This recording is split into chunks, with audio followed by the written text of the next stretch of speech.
Good morning, everyone. Just before we begin, I would like to note that this event is being recorded. Welcome to Space Research Forum.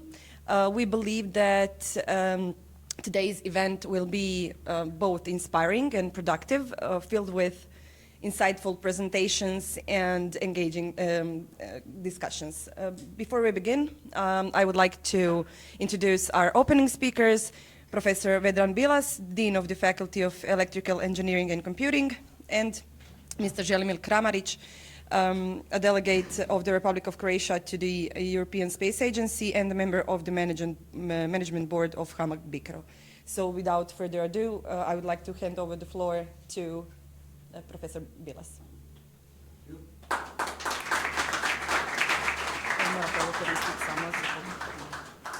Dobro vam jutro, good morning and welcome to University of Zagreb, Faculty of Electrical Engineering and Computing.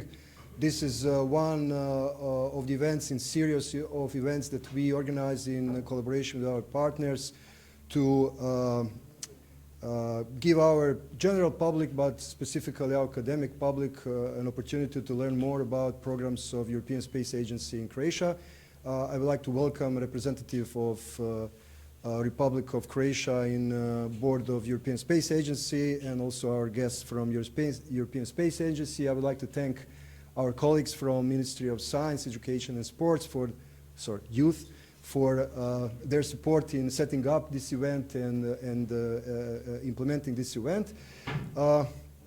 In short, we have several projects here at FAIR. We are very closely connected to the things going on in space technology programs in Croatia, and what we see as the next step to have more young people involved and also to get more young people bringing new knowledge to the Croatian ecosystem. So if there are new opportunities, and I'm sure you will learn about new opportunities to get knowledge through mobility programs and fellowships, this is a great thing for us, and I encourage all of you that could be candidate to apply, to go there, to get the knowledge and to bring that knowledge back to Croatia. We need it for to foster the development of space technologies in Croatia. I wish all of you a nice stay here at FAIR and a very productive meeting, and I have to apologize because I have to leave the meeting right now because I have another one, but I'm sure you will have good hands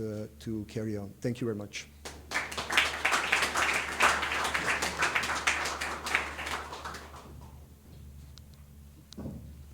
How nice. This is space, yeah. Well, prvo ću pozdraviti na hrvatskom, sve vas najljepše pozdravljam u ime Ministarstva znanosti, obrazovanja i mladih i u ime ministra, odnosno prije svega kolege Meštića koji će se kasnije pridružiti ovdje. I moje osobno ime kao člana izaslanstva pri Europskoj svemirskoj agenciji. Posebno pozdravljam, naravno, zahvaljujem se dekanu i svima ovdje, profesoru Jagniću i svima ovdje nazočnima na podršci FAIR-a i Sveučilišta u Zagrebu vezano za ovaj seminar. I would especially like to welcome our friends from ESA, Andrew, Karol and Arya. And of course, I would like to thank my colleagues from the ministry and also my colleague as the industrial coordinator, Marko Rajković. Mr. Hrvoje Meštić will join us afterwards. And of course, what is very important, I believe this is the continuing very nice journey, space journey that we have with ESA from the beginning. This story started 2018. And first was the it was the implementation agreement. Now we are in PEX, as you all know. And I hope that results that we already achieved are really very good, according to the information we have from our colleagues from ESA, comparing to the other countries. And we are doing our all efforts to be even better. Of course, in the future, there are some new steps that we are going to make, especially Ministry of Science and Education and Youth, in terms of the organizational setup for the future, which will allow the business community and academia and scientific community to be even more effective in terms of the space technologies and possibilities for the further development. What is very important to mention, up to now we have 112 projects approved by ESA and by the Croatian side. And all these projects, most of them, many of them are already finished and of course continuing their journey in terms of the commercialization and possibilities for the future. 60% of that is the business community and around 40% or 55 is business and 45 is academia, which shows that interest for the space technologies in Croatia is pretty high. We had this last call, which was in total 5th call as far as I remember, with the implementation agreement, and we had a very high number of the applications, and all these applications are of the high quality, and we will see what we are going to approve finally to go. But already now we know from inside, from ESA, that all the projects are very good. We hope that in the future, this kind of seminar, yesterday we had a seminar with the business community, with the startups. I see some friendly faces here on this seminar as well from yesterday. And we hope that in the future, you students and colleagues from the academia are going to be even more interested for the cooperation with ESA. And I hope that these guys and girls that are going to be enrolled for this education are going to bring some new ideas to Croatia that we can build on it for the future. Thank you very much, and I wish you all a very fruitful day to find out even more information about ESA. And of course, if you need any kind of support, please contact us as the delegation and the Ministry of Science and Education, and meet Marko. Marko is our industrial coordinator who is supporting all the entities, not just the business entities, but also the academia and scientific entities, to enroll for and to bid for the different kind of projects. Thank you very much, and I wish you all the best today.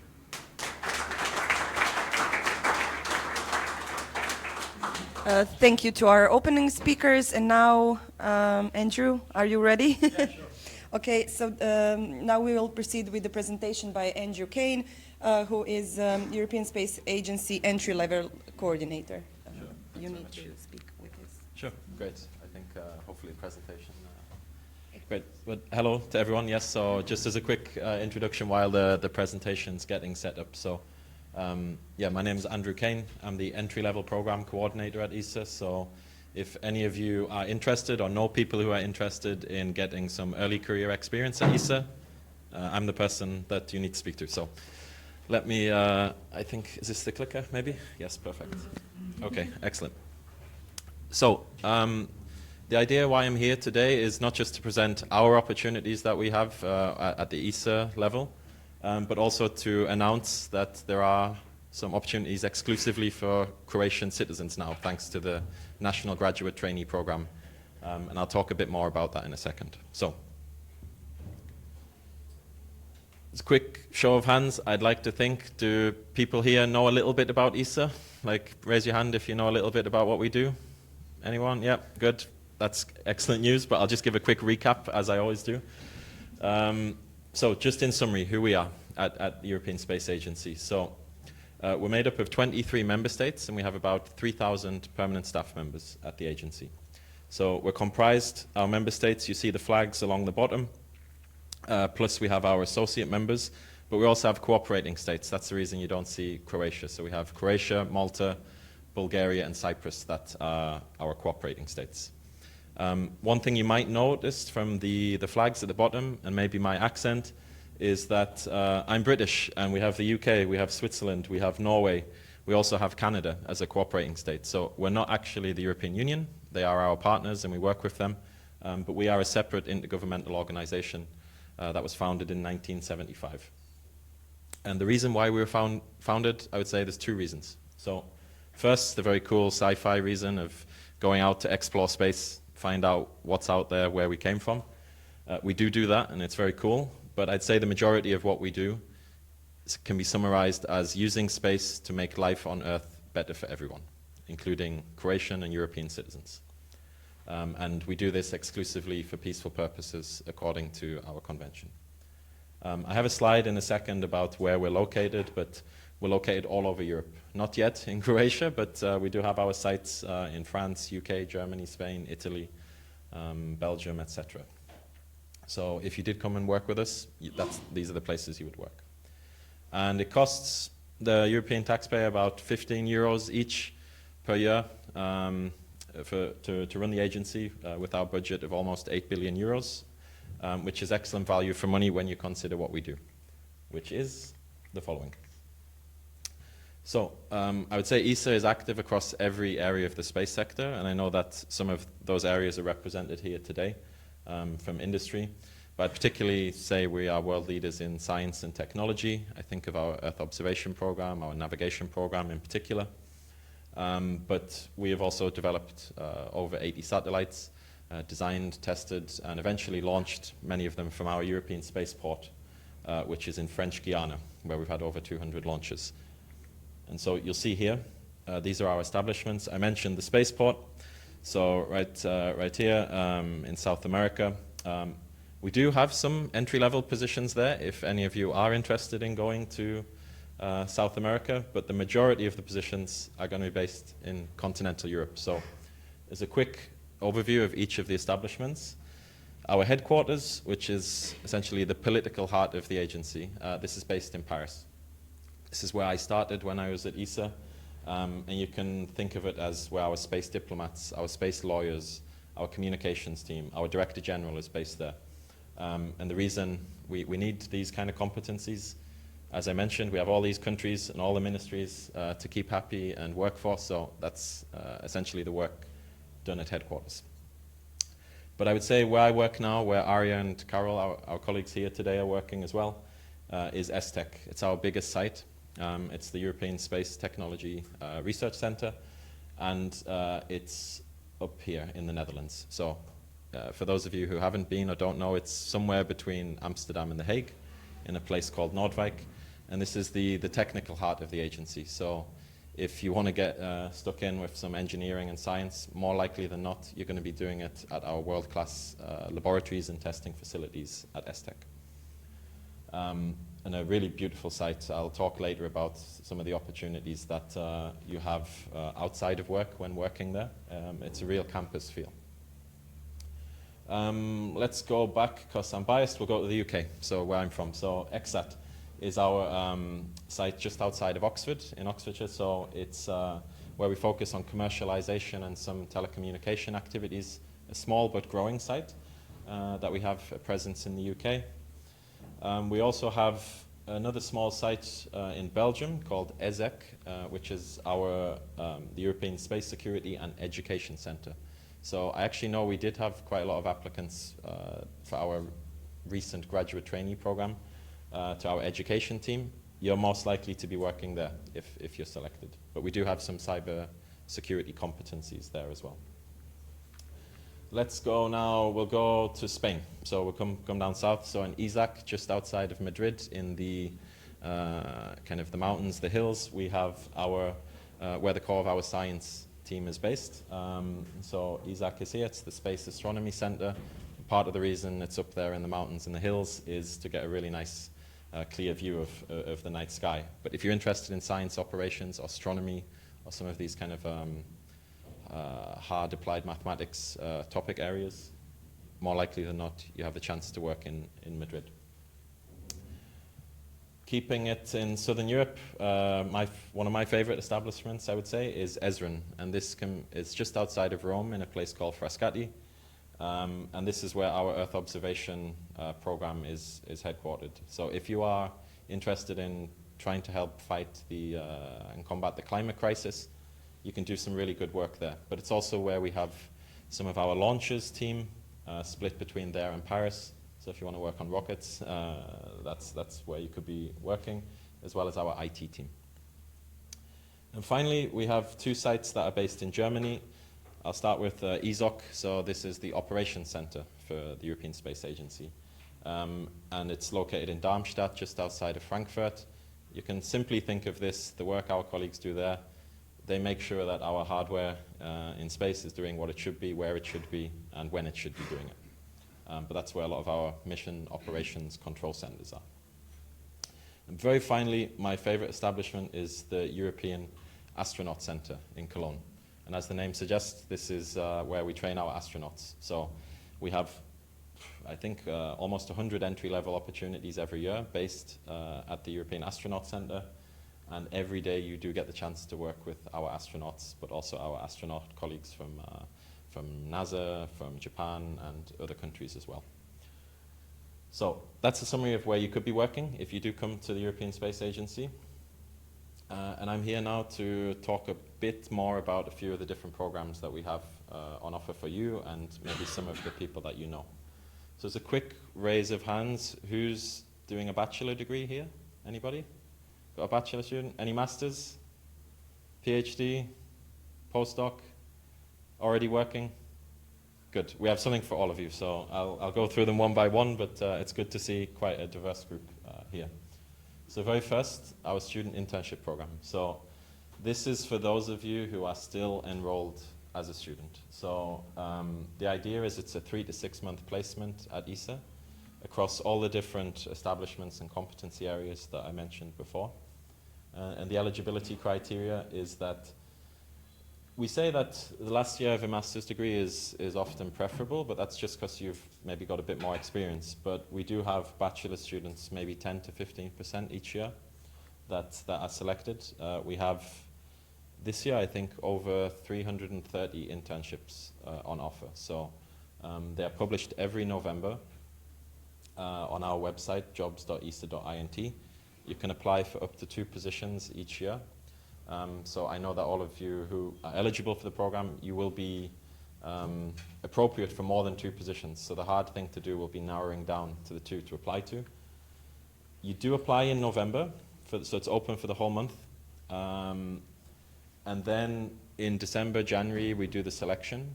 And then if you're selected, you get to choose when you do the internship and for how long. So it's just that we have an annual call, but if you're still a student next year, you apply in November. If you're selected, you tell us when you want to come and do the experience at ESA, and we'll find arrangements for you. Again, you must be eligible member state, associate member, or cooperating state, which Croatia is. So you're very much welcome to apply. And this year, it's been since 2024 that we were eligible to have students for the internship program. And we've finally started to see the first Croatian interns come in. So we want you to come in now that the program's open and be the pioneers in the space sector for Croatians. The next one I'll talk about is probably our flagship entry-level program. It's the one that I started at the Space Agency. Arya also started as a graduate trainee at ESA. Essentially, this can be summarized as being the first space experience for master's graduates. So we ideally target those of you who have no more than 1 year of professional experience after your master's degree. This is not one of those entry-level programs which is entry-level, must have 5-10 years of experience. The whole idea is we want to give people their very first space experience. So if you're a final year master or you've recently graduated, don't have too much experience, this is the program for you.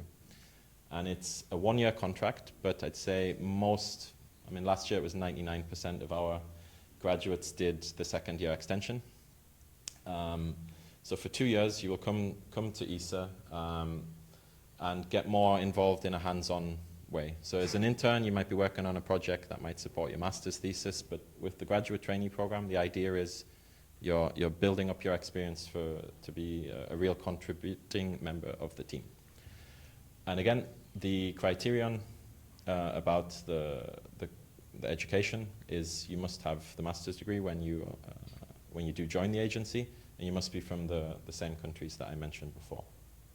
The difference with this and the internship program, well, there's a few. The first, in terms of the application time, it's in February. So I appreciate we're in March, so kind of a little bit missed the boat on that one.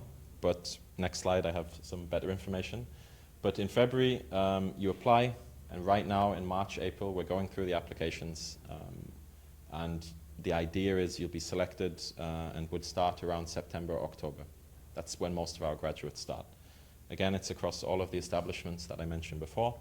Even a few other positions. I mean, we in the past have had positions in Brussels, Washington, D.C. In the future, I'm sure Tokyo at our new office, Vienna. So there's some really cool opportunities that we have.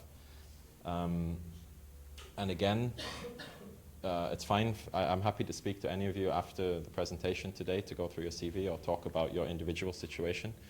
But with all of our positions, you must always apply at jobs.esa.int, just because that's the way the process is handled. So I would highlight we did have a record year of applications from Croatian students for the graduate program this year. Pretty much since 2023, it's been going up 50% every year. So it's getting more and more popular, so keep that up.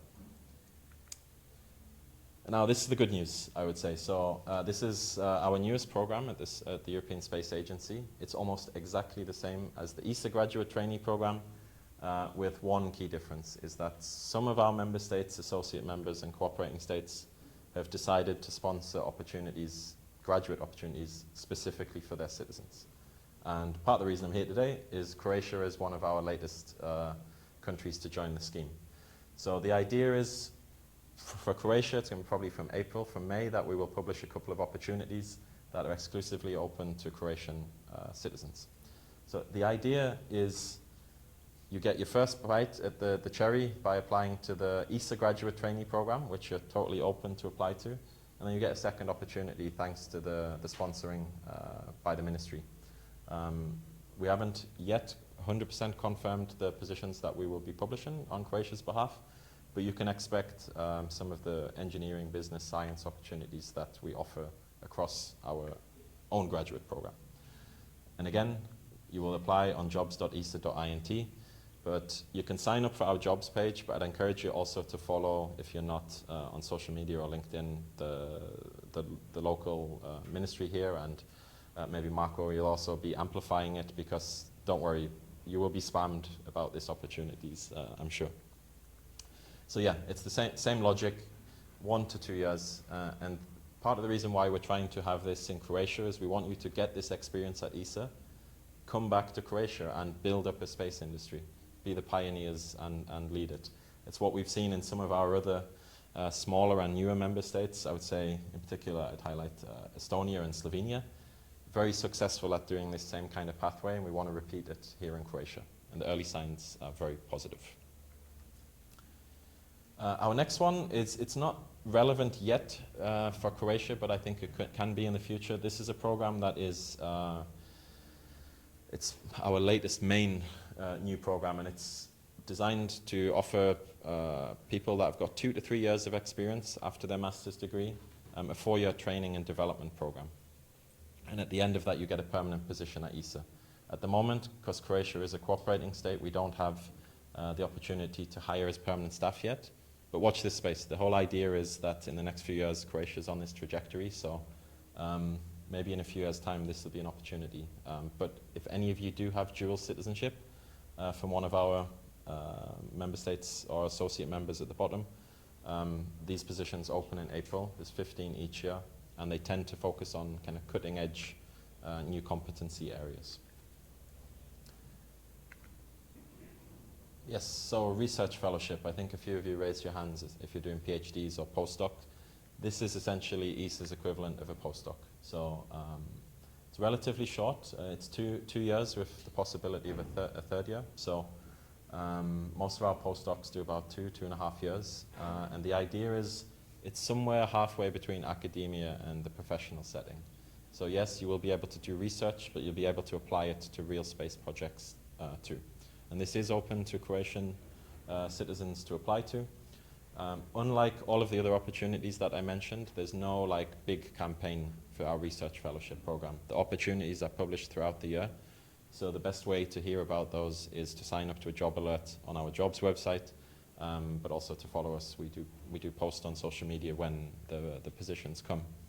But you're most likely to be working in space science, Earth observation, climate science, material science. These are some of the key areas. So, and there are a few electrical engineering positions as well. So if any of you have that background and are interested, please come up to me after the presentation. This is not an entry-level program, but I do want to highlight it. It's by our colleagues in the education office at ESA. So the ESA Academy is a really cool program, and we are talking about trying to expand the applicability for Croatian nationals. We expect some movement soon on that. But in general, so in 2026, we hope to offer opportunities where you get some hands-on space program experience. So this here is our center in Belgium, in the education office. We will pay for the students, whether you're a bachelor, master, or PhD, to come to ESA, do a course. That can be one day, a weekend, a whole summer sometimes, depending on what they are. And it's a chance to you to get some space on your CV, get some ESA on your CV, because you're students. We don't expect you to have all this great experience. This can really turbocharge your application. Not just to ESA, but hopefully you're also applying to other countries, other companies in the space sector. The opportunities are open throughout the year, yeah, you can find more information on the ESA Academy website. So if you're interested, just have a Google of that. So this is kind of a little infographic. It's also on our website. Feel free to take a photograph if you want, but the whole idea is it shows you the pathway for which program is specific for you. So depending on if you're master level, bachelor level, you'll see the different ones that we can go for. So yes, that's just kind of a summarization of what I just presented. So what could you actually be working on if you're at ESA? So the majority of what we do, I'd say of our entry-level programs, about 60–70% is in the engineering domain. I won't go through all of them. You see them all here, the different disciplines that we have. More likely than not, it will be at ESTEC in the Netherlands if you're working in these areas. But whatever your engineering background is, we have a position available for you to apply to. I can guarantee that. But yeah, as you see, we are here in the electrical engineering faculty, so these different subsets won't be unfamiliar to you. Probably the next biggest chunk of what we do at the agency is in the science discipline. I mentioned before, if you want to work in some of the applied mathematics or the astronomy, solar physics, you might get the chance to work in our office in Spain, in Madrid. But we do have some Earth observation environmental science positions in Italy, in the UK, and I think we have some really cool work being done in life and material sciences as well. I was just visiting the laboratory the other day where the team are doing some 3D printed skin that they can perhaps use for medical treatment in situ, for example in low Earth orbit, or if we do eventually get a base on the moon or on other planets. So yeah, really cool kind of cutting edge stuff. That's the next biggest chunk of what we're doing. And very finally, it's not the majority of what we do, maybe 10%, but our business and administration, the agency wouldn't work without this. So we do need space lawyers, we do need space finance people, space comms, PR, space diplomats, as I mentioned, with all these different member states, strategy, commercialization, comms, business. So I think no matter what your background or interest is, we do have positions at the agency. It's not just for engineers, scientists, rocket scientists, and astronauts. So just a little slide here on what we are looking for. So what we're looking for, the education level I mentioned, it's going to depend on the program. So you can go back to that kind of flow chart to see exactly which education level is required for each program. But for all of them, we're going to need some kind of professional curiosity. That's like super important for us. We don't expect you to be space nerds and space geeks already.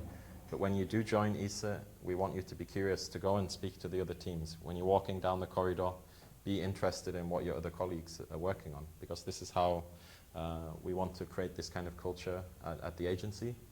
It's really important for space, especially when we've got some projects that are taking 10, 15, 20 years to materialize. We need curious people. The relevant experience, as I mentioned, most of the programs, we're not looking for people with too much experience. So in this context, it could be what kind of courses have you taken? What kind of thesis have you done at bachelor's or master's level? If you've got some experience working in the private sector already, great, that's fantastic. but just make sure the experience matches to the position. All of the vacancy notices will explain the exact requirements.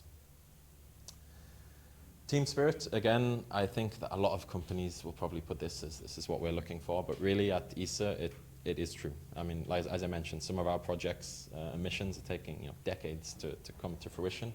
You have to work as a team when you're on these kind of projects. So I have worked in previous places in different industries before I joined ESA. I do see it as being completely true here. When in I used to work in investment banking, definitely wasn't the case there, I can tell you. Okay, and now on the language skills, so what I should mention at ESA is we do have 2 official languages, so English and French. But unless you're in French Guiana at the European Spaceport, English is going to be the working language that you have. I'm from the north of England, so I barely speak English, so I think all of you will be perfectly fine fitting in at ESA, no problem there.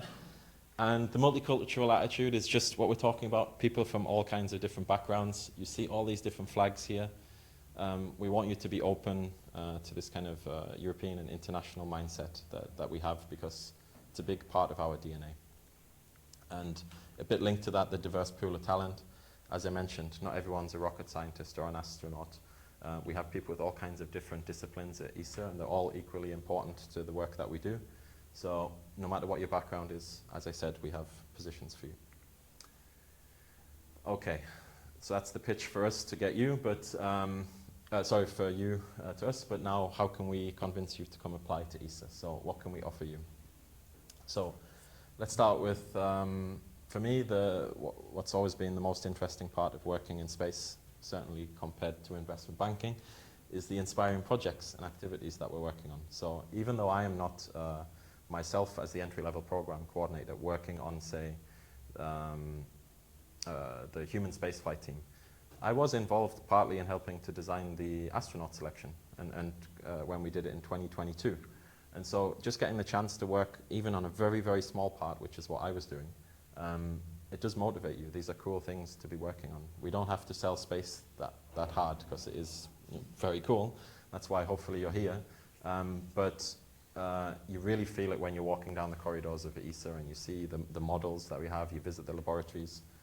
We watch launches when we have them. We had recently our newest astronaut, Sophie Adenau from France. She had a launch to the International Space Station. We had a nice viewing of the launch. Everything went well. These kind of things are very unique to working at ESA. Next good thing, so yeah, competitive and attractive salary conditions. So part of the reason that we pay well to our employees is that we want to attract the best and brightest people. So for example, for the graduate trainee positions, so including the ESA graduate, but the national graduate trainee positions, I think, say, at the Netherlands, it's going to be about 3,100 euros net of any taxes that you get each month. And then on top of that, we do give a pension allowance and healthcare and all of this kind of stuff as well. So it's a very well-paid graduate program. It is super nice for you to build your savings and all this kind of thing. I do like to highlight it, but to me, it shouldn't be the main motivation to come to ESA. Like, you're paid certainly enough, but really the extensive learning and development opportunities is something that I want to highlight as well. When you're around the best engineers in the best facilities in Europe, you have the chance to learn on the graduate training program, and that's going to help you when you do come back to Croatia, for example, and maybe you want to do a startup, or maybe you want to go work into industry and contribute. The things that you'll have learned in those 2 years will be a massive supercharger to not just your career, but also the company as well. I've already mentioned a bit the multicultural environment, that people are from everywhere. We also encourage you, if you do join as a graduate, go visit the other establishments that we have as well. You get the chance. Your badge will get you in all of them.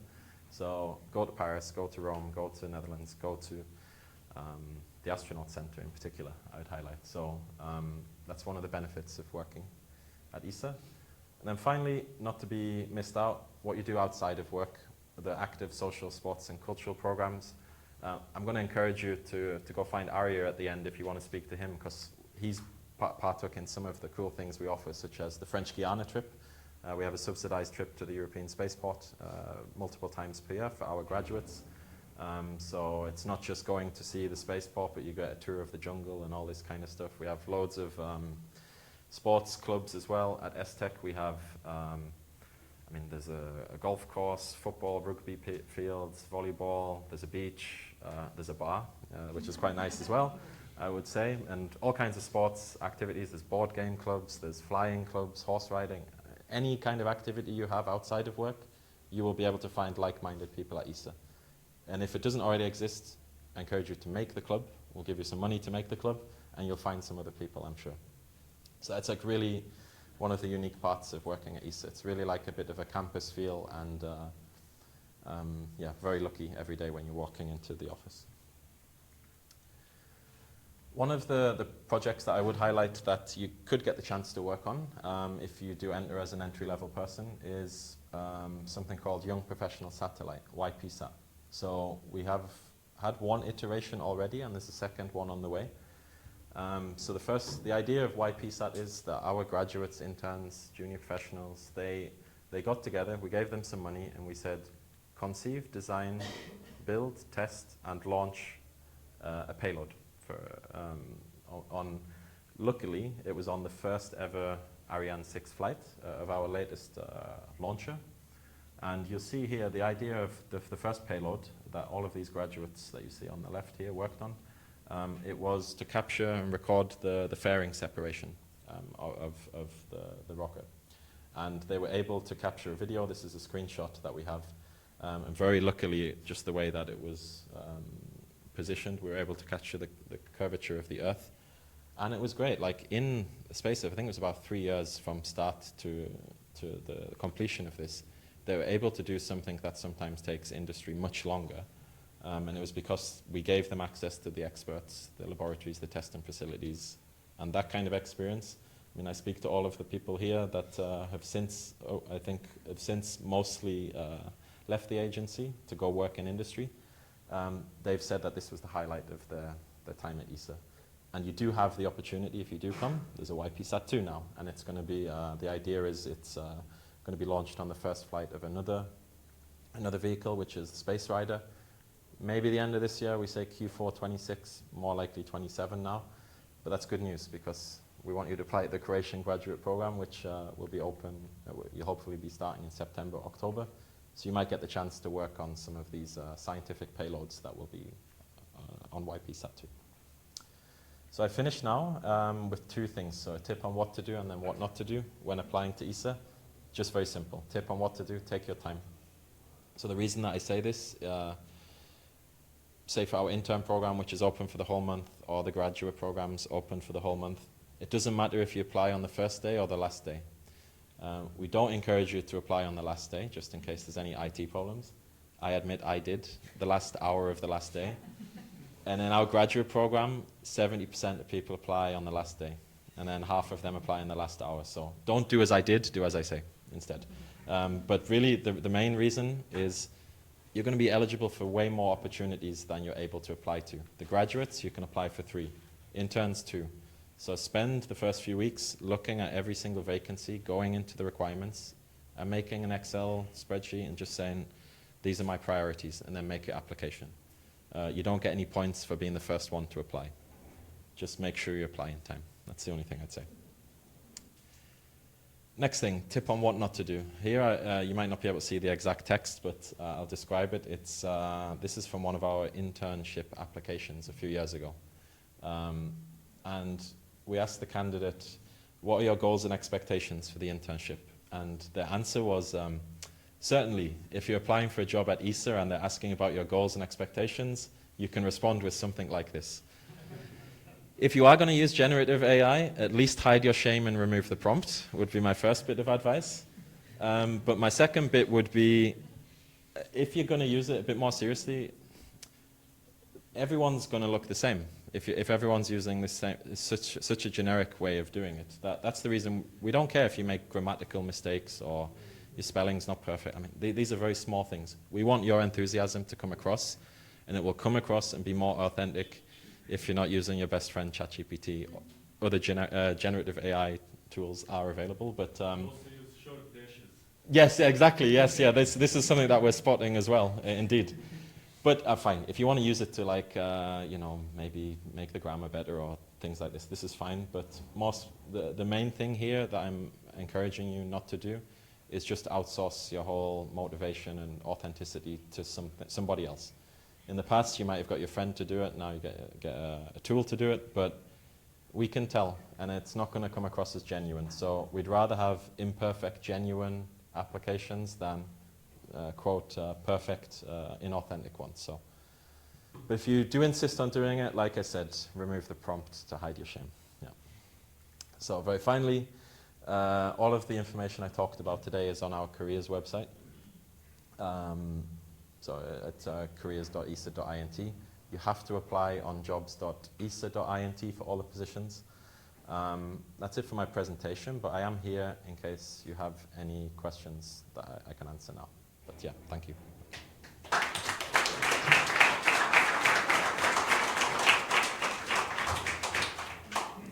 Any questions? Oh, yes, there'll be coffee as well after in case you want to come up one-on-one, but if anyone has some questions now, I'm happy to answer.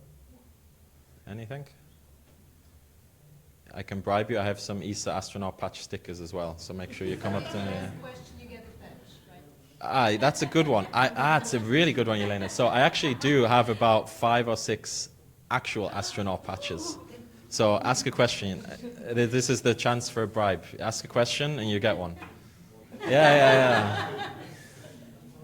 Any questions, or do you want to go at the coffee, as you prefer? It's fine. All good? How much are you planning to collaborate with NASA? How much are we planning to collaborate with NASA? Or are you trying to be separate from them as much as possible? No, not at all. I mean, I won't speak on behalf of we have a whole colleague in external relations that manage this relationship with NASA, but what I can tell you is, it's just a few weeks ago, our Director General met for the first time in person the new NASA administrator, and they're talking about the many areas that we can collaborate on, particularly in our science programs and our human and robotic exploration programs. So they're a valuable partner. We work with many different partners from around the world.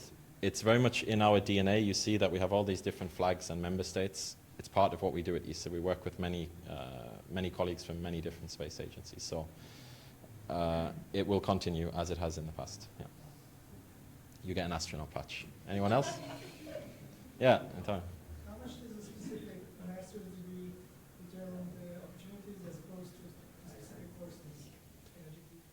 Okay, so the courses versus the degree. So, well, it's a good question, because I would say the vast majority of our technical positions, we might just say we're looking for a scientific or technical discipline. We don't even get so niche that it should be quantum optical engineering. I mean, it can sometimes get quite specific, but what I would say is if we do have a generic kind of educational requirement, make sure to put in your CV or your cover letter some of the specific courses you might have taken, because that will show that imagine you're the manager and you have to look through all these applications.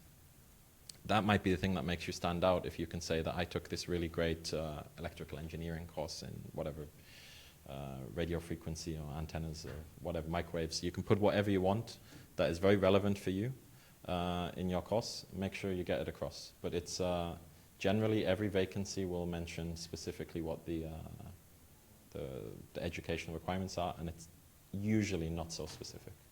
Yeah. Astronaut patch. Anyone else? No? Give two away.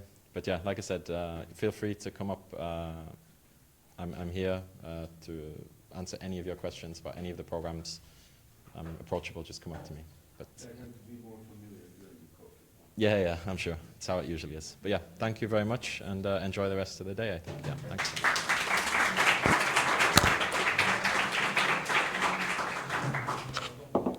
Thank you to Andrew. And now we will take a short coffee break until 11. Yes, until 11. And yeah.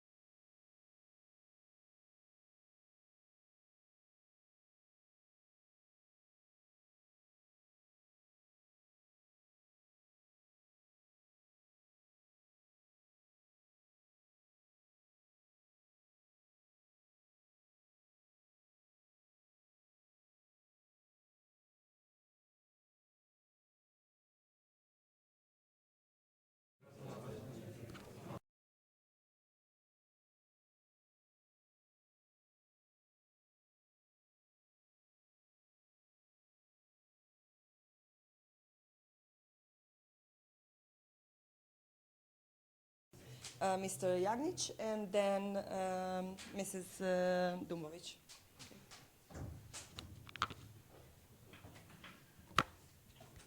Okay, let's see. Does this work? I guess, yeah. Good, so welcome everyone at FAIR. I will try. So I'm Mate Jagnic. My surname is hard to pronounce to our English friends, but don't be afraid because Jagnic actually means a little lamb in Croatian. So I'm kind of kind. Yeah. And the topic of this presentation here will be Eagle One compatible optical ground station for satellite to ground quantum key distribution.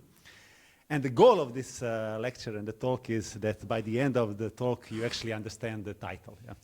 So we will try to do that. So the agenda is following. We will start with introduction. We'll go a little bit about satellite QKD and optical ground station, and then we will we'll talk a little bit about the research that we are doing here at FAIR. So motivation started somewhere in 90s when there was this very kind mathematician, Peter Shor, and he was thinking about quantum computers when there were no quantum computers at all. And he managed to find out that, well, if we will have some quantum computer without noise, etc., that we will be able to have an algorithm that could potentially break RSA encryption, which is widely used nowadays to secure classical communication. Generally communications. And in 90s, this was not a big deal because in 90s, I don't think that even science fiction novels wrote about quantum computers. You had these very old computers, and when you want to connect to internet, you will have all kind of the symphony noises from your modem, etc. But, so this was a kind of interesting theoretical thing, but already in 2019, things a little bit changed, okay? Because people start talk about quantum supremacy. So Google published the paper where they claimed quantum supremacy. Okay, it was a later questioned by IBM and other people. And is this a laser here? Yeah, and here there is one familiar name. Probably some of you recognize it because of the Nobel Prize of this year and his connection with Croatia.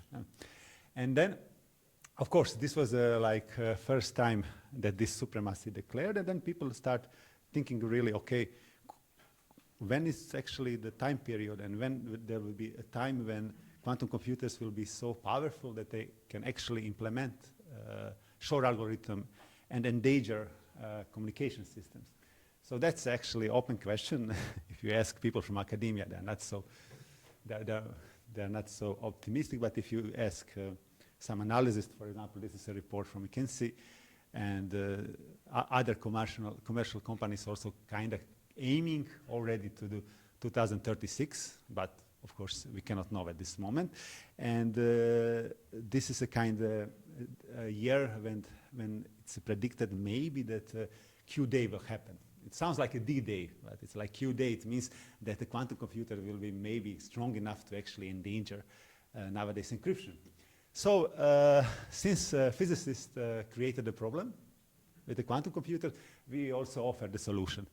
And one of the solutions how to upgrade this communication system is to use the properties of quantum mechanics. So to use the quantum mechanics to securely distribute the keys that two parties, Alice and Bob, are using for communication. So that was the general idea.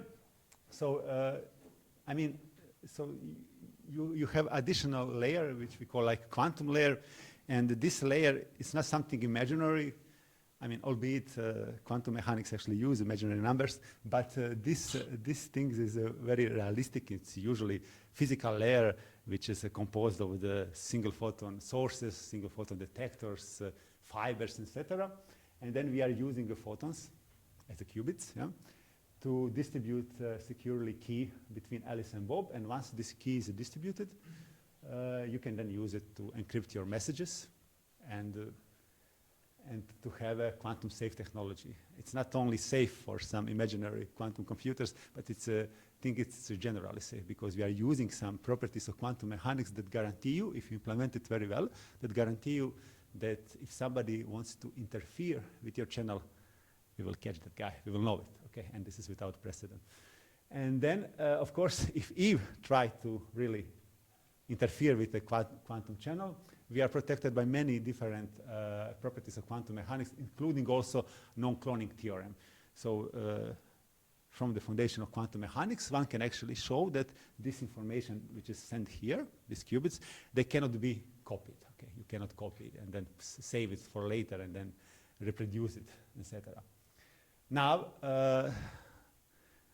Europe became aware about this situation, so we started the EuroQCI, European Quantum Communication Infrastructure, where every country is kind of developing its own infrastructure, so quantum, let's say quantum network.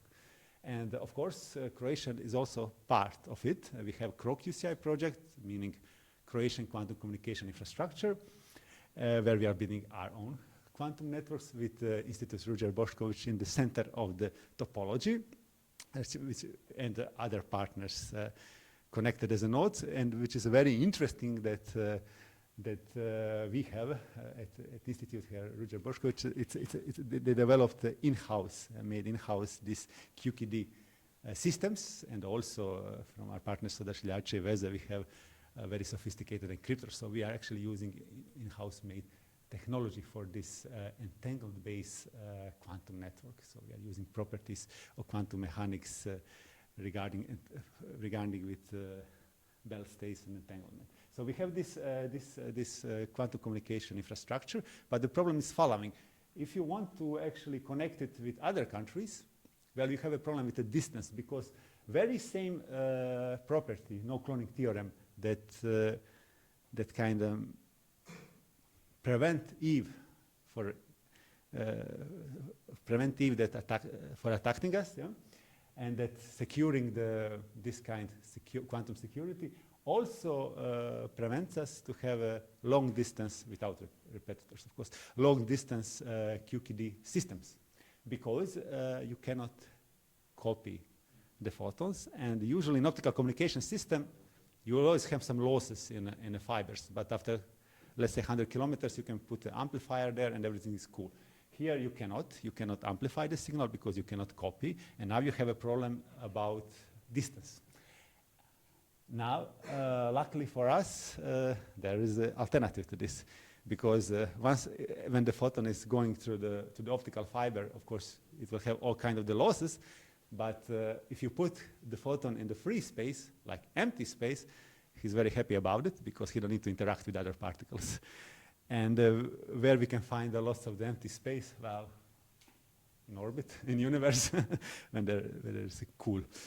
And then the idea was actually to put the source of these photons for the quantum key distribution into the satellite, low Earth orbit satellite. You put the satellite of 500 kilometers, and then you use the fact that we only have, I mean, if you see the line of the sight from the satellite to, let's say, optical ground station, when he sends these photons, you only have a first 10 kilometers of atmosphere, which is dense enough to create some kind of the losses to the photon. And everything else is a kind of free ride. So we can then use this use this property to connect any two location in the world with more or less constant losses. Okay, so this is what we need to do. We need to use the satellite if we want to connect quantum networks which are far away, like, let's say, Croatia and Dublin. Therefore, here this is an event related with ESA. Therefore, the ESA and other partners are now developing Eagle-1 satellite. This will be the first, we hope, this will be the first satellite for quantum communication, European satellite for quantum communication. It's expected to be launched next year. And this we want to use to connect our quantum network here in Zagreb with other quantum networks in Europe. And that's the reason why from this year, from the beginning of this year, we started a new project. It's called QGNOPS, the deployment and operation of quantum ground nodes, where the goal of the project is actually to deploy to optical ground station, the system that can actually receive the signal from the satellite, to optical ground station in Oberpfaffenhofen near the Munich, and in Zagreb, which is located at Institute Ruđer Bošković. So this is the optical ground station which has been built and deployed by our faculty, FAIR. And here in Oberpfaffenhofen, they are upgrading their own optical ground station. It's a consortium led by German Space Center, and these are the partner in the project, University FAU, GFR, and from our side, FAIR, IRB, CARNET, FPZ, and UNS. And it is kindly funded by European Commission and Ministry of Science, Education, and Youth. Good. So, what's the idea about this? Can I return? What's the idea about these optical ground stations, and how do they look, and how do they work? So, this is one of the example. It's an image created by ISA. And you will see that we are going kind of in this direction. And now you will very soon understand what this laser, what is the use of this laser here. So design of the optical ground station looks something like this. You have a container and the dome. And then you have to have a telescope at least, for this system, at least 80 centimeters telescope. Okay, it's a huge telescope. So you can receive this signal from the fast-moving LEO satellite. But the problem, the first thing that you need to have within your system is a very good position acquisition and pointing acquisition and tracking system, because when we are doing with optical systems, including quantum communication, which is at the end of the day optical signal but highly attenuated, you need to be very precise when you follow the satellite, because you have a very, very low divergence of this beam. So what you need to do, you cannot just use classical tracking, you need to try to hit the satellite with your laser. So in this example, we are using, let's say, a red laser, and we are trying to hit the satellite, which is moving in a LEO orbit. And then at the same time, the satellite is trying to hit our telescope with a green, let's say, green laser. And only once, when these two lasers are interlocked, when we can detect them from the optical ground station and from the satellite perspective, then the tracking starts. Then we can safely track the satellite, and then the QKD, quantum key distribution, starts. So then they send the photons, which are generally on 850 or 1550 nanometers. You cannot see them. Okay. So in reality, how does this look? I will show you the video clip where the optical ground station in Graz follows the Meteus. And Meteus was the first satellite for quantum communication. It was a Chinese satellite, and it was launched in 2016, but sadly it disintegrated on 25th of January of this year. I actually find out by accident, because I was simulating these things, and I was taking the two-line elements and putting in the simulation, and every time a simulation would crash on 25th of January, and why? And then I was Googling and find out, well, it actually crashed. Okay, fine. So now we will see how does it work. As I told you, these two satellites need to interlock very good. So you see we are hitting it. Optical ground station Graz is hitting it with the red laser. And now you will see that the Meteus satellite is also sending the green laser. So now they are interlocked, but what you cannot see is that at the same time they have a third channel. It's a quantum channel, and they send the single photons. They send the single photons, and they are exchanging quantum key. And what will happen when we reach the tree? Of course, the signal will stop, because it's not transparent to light. So you need to be careful about obstacles. So, but that was a kind of example of how does this thing work. Okay, once we receive this signal, the thing is that this signal, well, sadly for this technology, we have an atmosphere. Luckily for us, of course, we have an atmosphere, but sadly for this technology, and then which means that this atmosphere, they have a turbulence there, and this turbulence affects the wavefront in a sense that it completely deforms the wavefront. And then when the wavefront is deformed, you have a problem later with coupling the signal and single-mode fiber or multimode fibers. So what you need to do once the signal enters to your telescope and going to the Coude path, you need to correct the signal so you can couple it. And this is like artistic example. What does it mean? It means that without adaptive optics, the image is just dancing around, and you have a different deformation. But once you put adaptive optics, it corrects the signal. It removes tip tilts and all other Zernike aberrations. And then that's the reason why this system has to have adaptive optics, and that's why we have adaptive optics within it. And then later, when the signal is coupled to the single mode fiber, we send it to the, I call this like satellite quantum ground node. It's a system, I didn't show it here, but it's a system that is contained from the quantum receiver and detector. This is an example of the detector, SNSPD's detector. They are working on the superconducting nanowire technology. You need to cool it on very low temperatures, and all the post-processing unit. And then at this point, when the signal reaches this rack here, you actually have transformation from the optical to electrical and then the digital signal. And what is interesting in our case, our system and then is again connected to with the terrestrial quantum ground node to the entangled base network. So this is the kind of connection between to this network. We are connecting our Croatian network through the optical ground station to the satellite, and then connected it to other node, let's say in Munich with this project, but with further projects to some other nodes also.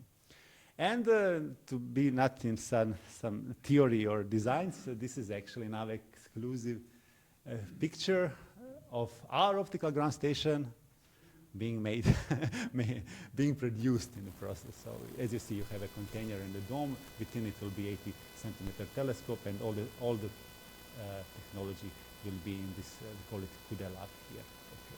It's produced in Austria at the moment.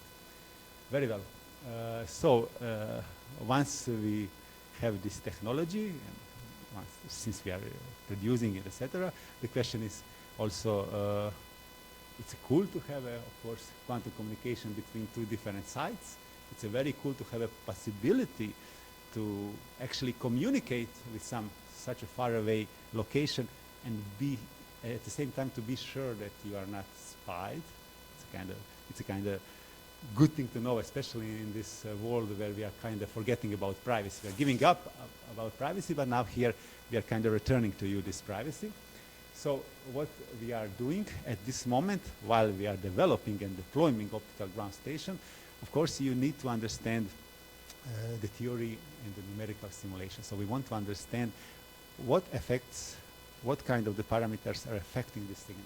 Okay? And this is superposition of the different things of the physics, information theory, engineering, etc. So we are building here sophisticated simulation that actually describing the life of the photons, the life of the psi, because the psi is in quantum mechanics is the like for the state of the photon.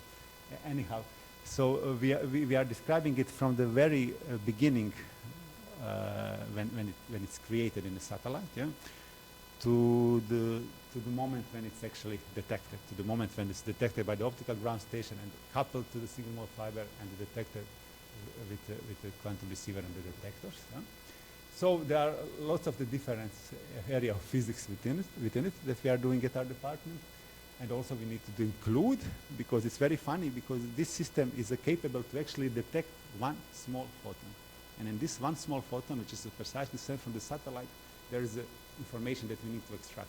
But of course, there are billions of other photons around us, from everyday life, from the light pollution, from the moonlight, from whatever you want. So we need to simulate this thing and to be smart enough how to filter it and how to separate it from environment. And then, of course, we're simulating these different detection systems, but at the end of the day, when we put all of these subsets of the simulation, the end goal is to have a really secret key ray and QBER to understand what kind of the signal can we expect. And this is what we are doing at the moment in our department. And also what we are doing is a noise characterization, because when we are speaking about quantum key distribution, well, you know, you are engineers here, you know everybody about signal to noise ratio. And if you need if you need to increase this ratio, you usually say, let's increase the signal. Fine. But the thing is, when you have a one photon, you can't decrease it. It's just a one photon. So you need to concentrate on the noise. Okay? You need to understand the noise. And you need to have techniques how to mitigate this noise. And that's, again, reason why here we are investigating the investigating all kinds of the sources of this noise, from the sunlight, moonlight, artificial source, integrated starlight, at the wavelengths of 850 and 5050, so that we can actually understand how this level of noises directs our signal and how they influence OGS design, because these things are designed according to what they can do.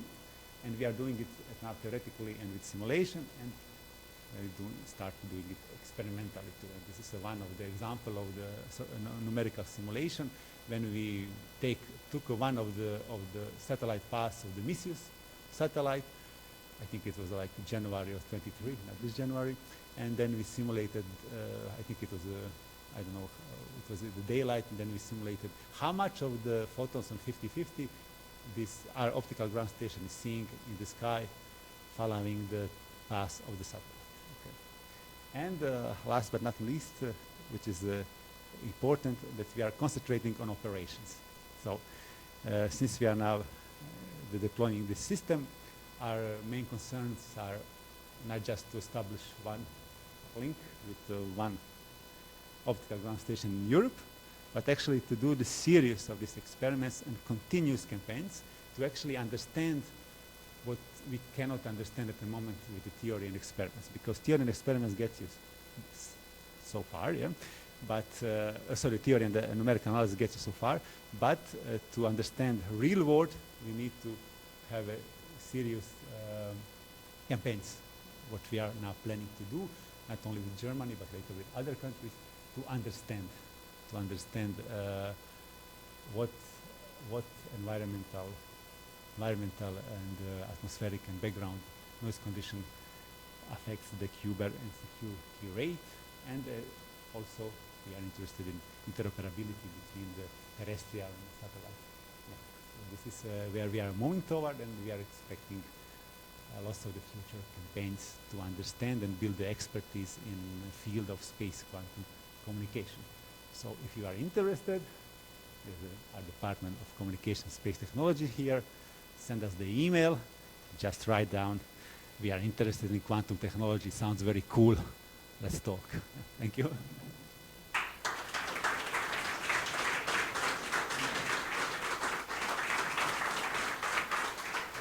Now, you may generally ask me about anything you are interested relating to quantum mechanics also, not just technology. Please. Don't be afraid. Yes, please, colleague from the...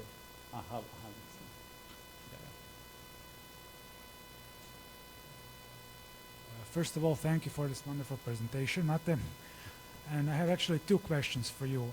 The first one is, at the beginning of your presentation, you mentioned the advent of Shor's algorithm as one of the driving forces, or the driving force for developing space quantum technologies. And my question to you regarding that is this really the sole reason for developing quantum communications? And the second question I want to ask you is, during your second part of the presentation, you mentioned the effect of turbulence on the distortion of the wavefront. Now, since we encode the information and polarization of photons, I was kind of wondering, could you tell us, is there any effect of turbulence on the polarization of photons? Thank you. Thank you, Werner. That's a too sophisticated question. First question is actually, you are right. So for me personally, but I think also for generally in this field, the quantum computers is something that we present because they are part of the quantum technology area that we are now in. Okay, so we always compare this technology with quantum computers. But from my perspective, and I believe in many of my colleagues, you can even forget about quantum computers because this way of the communication, this way of the distribution of keys using laws of quantum mechanics are completely independent of question of quantum computers.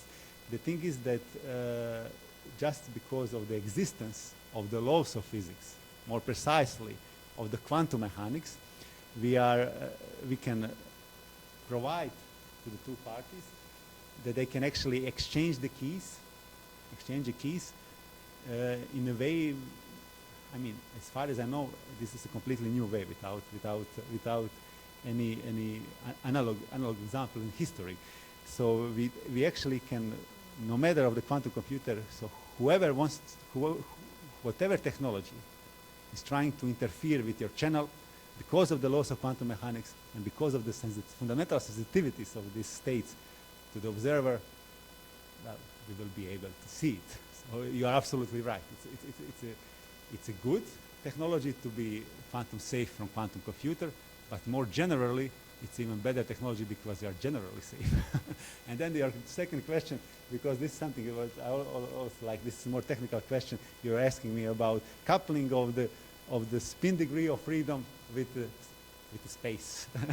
So in the case of orbital momentum, you will say, sure, I'm expecting this kind of the coupling, yeah.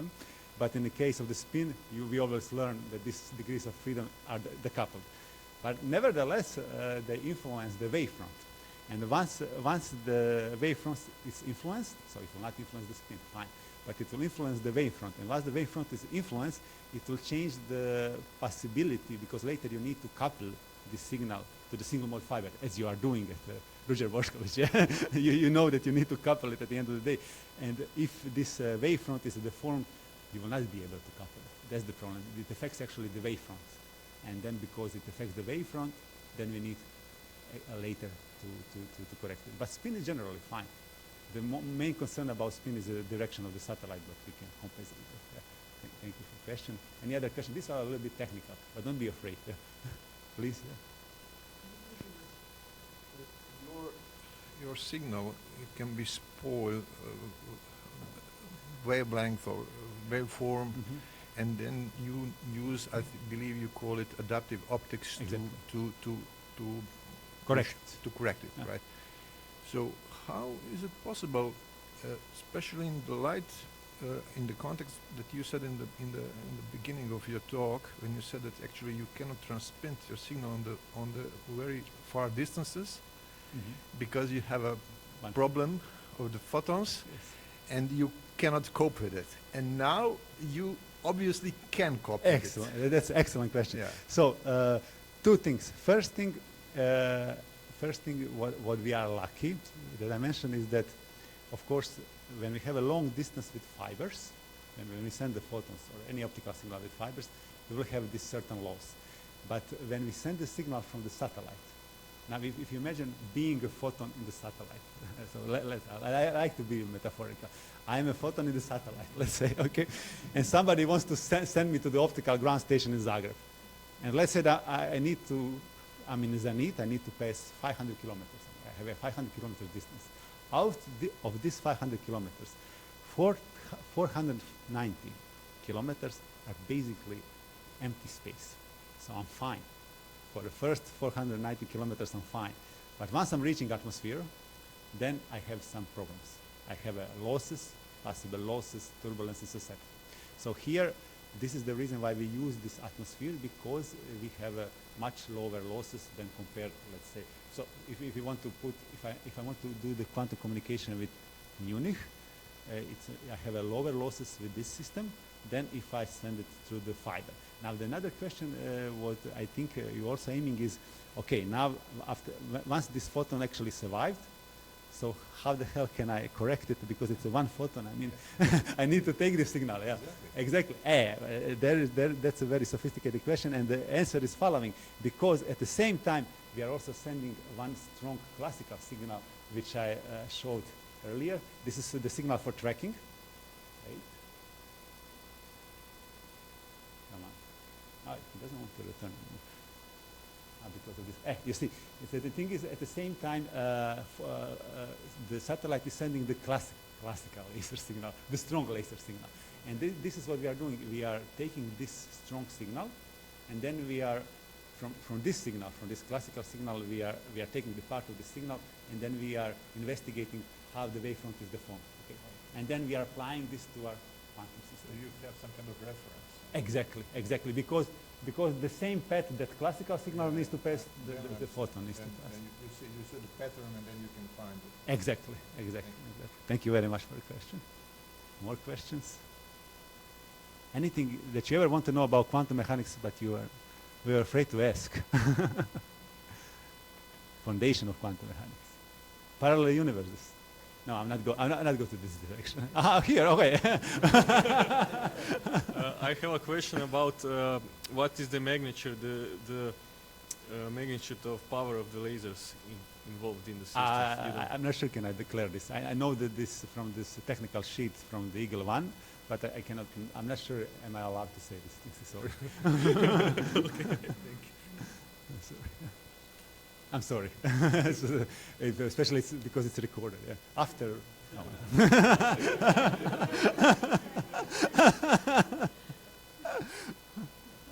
Any other questions? I really like to answer the questions. Okay, no questions. Maybe later. Okay, thank you guys. Okay.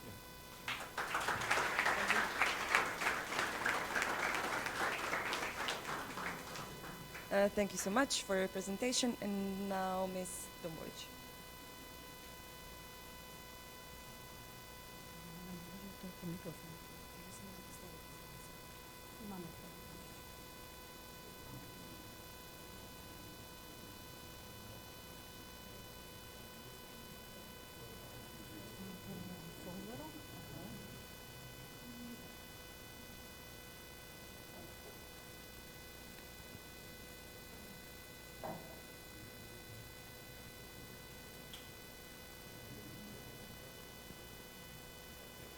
Okay, so I'm Matea Dumbovic.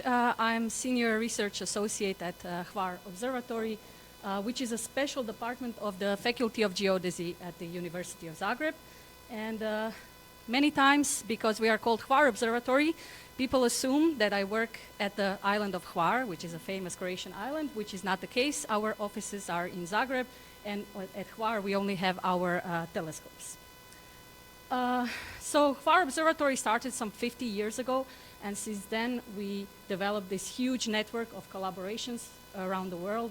This is actually not an updated network. There are many more of these spots missing, but you can see that we are collaborating basically with any solar physics research group in Europe, also some stellar astrophysical groups. And this is because our staff consists basically of 3 research groups. So we have the stellar physics group, which is kind of declining because the solar physics group is kind of taking on. We have 2 solar physics groups, so one which is devoted more to high-resolution solar physics, and the one which I lead does solar physics and heliospheric physics, which we combine into one name of heliophysics, and we also do some space weather. What is heliophysics and space weather? Well, basically what we are looking at is the sun and everything that happens in the heliosphere, and basically everything that happens in the heliosphere is under the influence of solar activity, because the sun is not just emanating light that we see every day. Sun is actually a magnetic star. It has magnetic field, and this magnetic field basically influences everything that happens in the solar system. And of course there are some events at the sun which are very violent, which are called solar storms, and these solar storms, they disturbed space weather, so weather in the heliosphere substantially. And this is basically the focus of the research that our group does.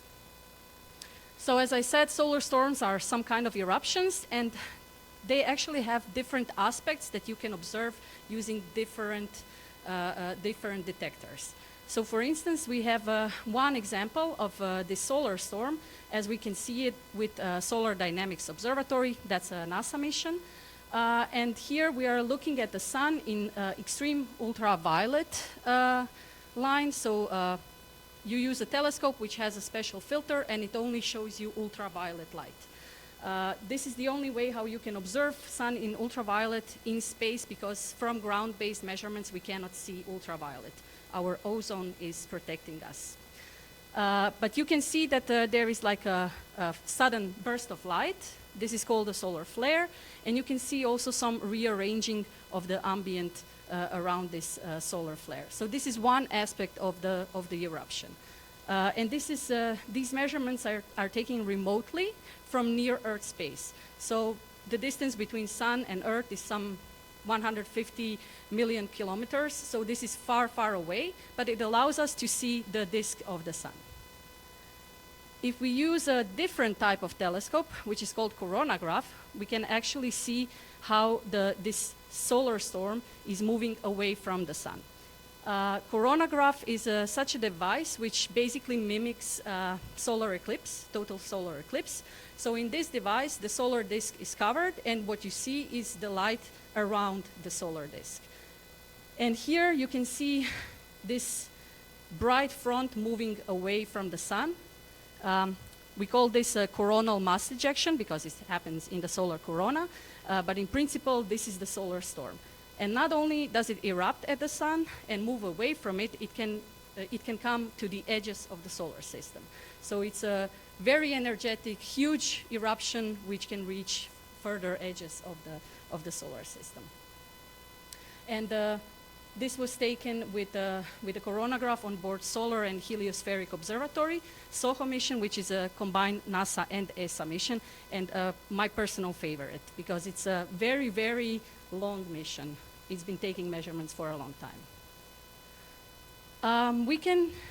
Today we can observe these eruptions also from multiple vantage points. This was achieved with the Solar Terrestrial Relations Observatory, STEREO, which has a spacecraft which looks at the sun not from the Earth perspective, but can look at it from a different vantage points. So at this plot, which is showing solar system, the inner solar system, the Earth is here, the sun is here, and Stereo A, one of the two spacecrafts is here. We used to have two spacecrafts like this, which would look from two different vantage points, but unfortunately in 2014 we lost communication with Stereo B, so now we are left with Stereo A. And Stereo A is also, it will not be, forever there, so we are actually hoping that the new ESA mission, BIGEL, could replace it someday. Once your spacecraft goes through the solar storm, this is what it observes. So with the spacecraft, we can measure the local magnetic field, plasma particles, so we can measure their speed, we can measure their temperature, we can measure their density, the magnetic field in 3 different directions. And what we observe is sometimes, so you have some quiet time things, and then you see these jumps practically in everything. This means a solar storm has arrived. And this is actually an example from January this year. There was a huge solar storm which hit Earth. It also produced a nice geomagnetic storm. And these measurements, the interplanetary measurements, were taken with the Advanced Composition Explorer, ACE, which is a NASA satellite. Okay. So our current solar storm paradigm is what is causing this? What is this? What is this solar storm that we see so differently using different detectors? Well, in principle, what we think today that it's a flux rope, and flux rope is a magnetic plasma structure in which magnetic field is winding helicoidally around some axis. And because it's such a specific magnetic plasma structure, first of all, it can store a lot of free energy, and this free energy can propel it into solar corona and interplanetary space. So basically, this is the driving force of this flux rope to move all across the solar system. Secondly, because the sun actually has its global magnetic field. Once you erupt this structure, it will interact with this magnetic field, and you will see a lot of these solar flares and other effects on the solar disk. A lot of energy is released that way. Some of this energy we see as electromagnetic radiation, some of it we see as particle radiation, and some of it we see as magnetic plasma, which eventually comes to a place in a heliosphere, like Earth, for instance. Once this flux rope starts moving in the outer solar corona in the interplanetary space, in principle, we envision it like this. It's expanding, it's becoming huge.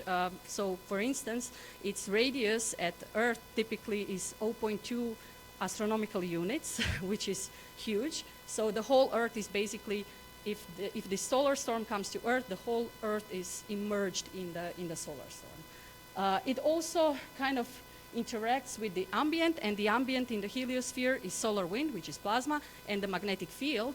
And this interaction basically defines how long it will take for the solar storm to arrive to a specific place and what it will do. So not just the initial conditions, but also the thing that it's evolving through. So as I mentioned, there are three aspects to the impact of the solar storm. One thing is the electromagnetic radiation, which comes from the solar flare, and it typically takes 8 minutes for this radiation to come to Earth. This is also our constraint on observing something. So by the time we observe a solar flare, it means it happened 8 minutes ago, right, if we observe it at Earth. Then we have the particle radiation. So these are relativistic charge particles. It typically takes order of magnitude 1 hour to come. So it's not 1 hour, it can be 2 hours, 3 hours, whatever. But the problem with these very, very fast charged particles is that they can be dangerous. Good thing is that they are very focused. So they are not likely to hit you, but if they hit you, that's not good. And then some couple of days after the eruption at the sun, it will arrive or not at Earth. So it typically takes 1 to 4 days. And this is also, like, if you want to predict solar storms, this is kind of what you need to take into account. So if you want to have a very big lead time, you want to predict whether it will erupt at all. Of course, if you want to have very big lead time, the uncertainty is huge. You can ask yourself, okay, once we know it erupted, so 8 minutes after it erupted, we got the information. Can we know whether it will affect us? And this is good because it will give you some lead time, but again, the uncertainty is quite bad. Then you can question yourself, okay, when might it affect us and what will the impact be? And in principle, the less lead time you have, you can more accurately answer this question. So you can start all the way from remote measurements at the sun, but if you also have like spacecrafts on the line between the sun and Earth, then you can more reliably answer this question, but with shorter lead time. And this is in principle the space weather aspect of the solar storms. We want to predict when they will come and what they will do. So what we do at Hvar Observatory, I just put like 3 aspects of our current research from our group. So the first one is the model for propagation of solar storms. So this helps answering the question, when will the solar storm arrive? This has been a research in the past decade from multiple people in the group, and it resulted with this nice tool, which is actually running at the ESA expert service for heliospheric weather. It was done in collaboration with the University of Graz, because at the time when we started developing this tool, Croatia was still not cooperating state, so we could not apply for ESA-funded projects. Then we are looking into the interaction of solar storms and galactic cosmic rays. Galactic cosmic rays have been studied for much longer than solar storms. So if we have information from galactic cosmic rays about solar storms, we can increase the time span of our knowledge about solar storms. We detected solar storms some 50 years ago, so this increases to at least 100 years. And this actually received most of the funding our group had in recent years, and three out of 112 ESA-funded projects in Croatia that was mentioned at the beginning of this meeting.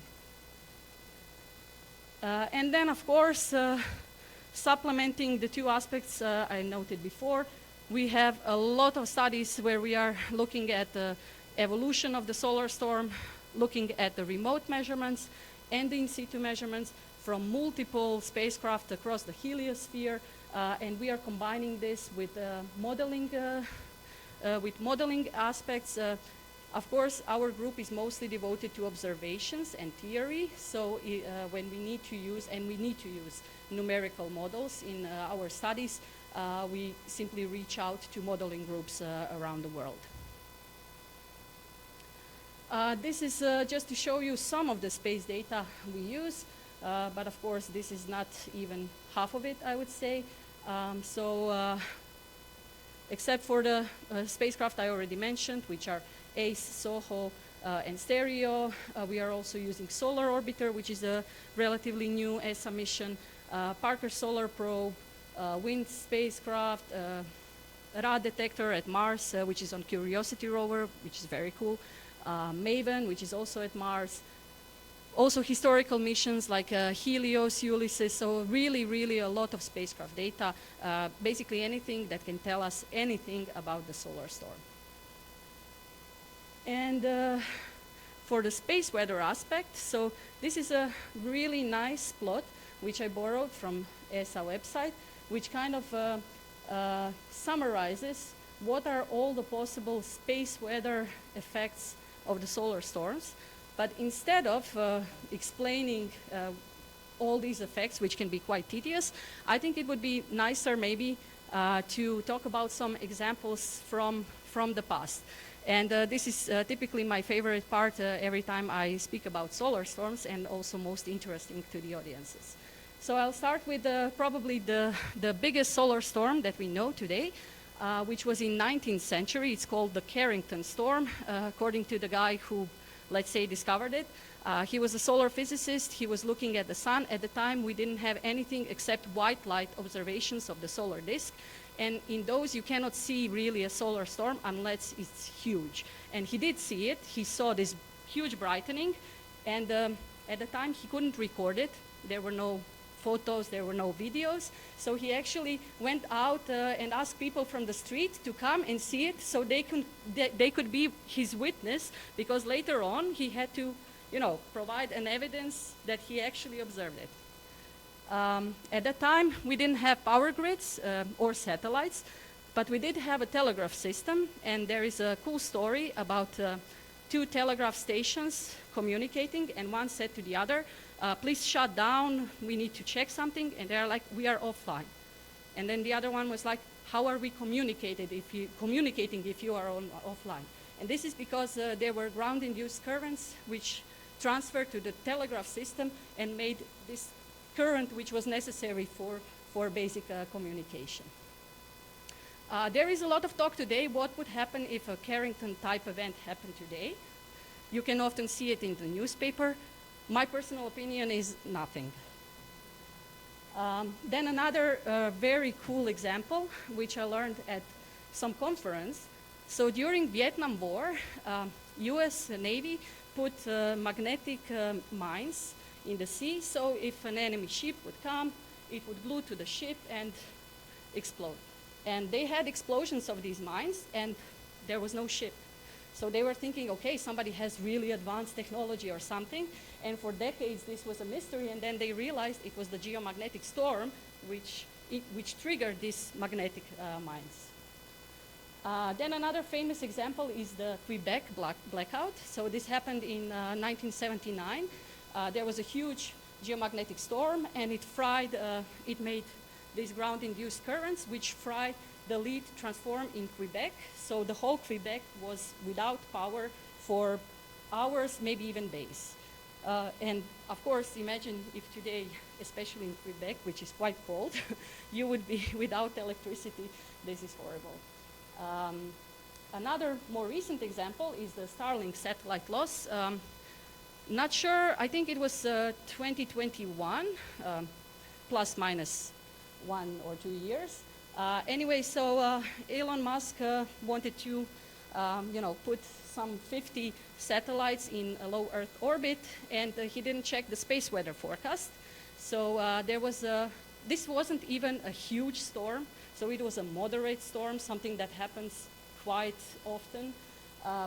Anyway, so it influenced the atmospheric drag. So the density of the atmosphere was larger. So the atmospheric drag was increased, and because of it, 40 out of 49 satellites re-entered the atmosphere and basically burned. Of course, for Starlink, this was not a huge loss because they have, I guess, thousands of satellites to launch. And then most recent example, which I put here, is polar light in Zagreb. So I don't know how many of you know that we can actually have polar lights in Zagreb, but this can only happen during a huge solar storm or huge geomagnetic storm, because typically polar lights, they happen in the polar region because there charged particles can enter more easily.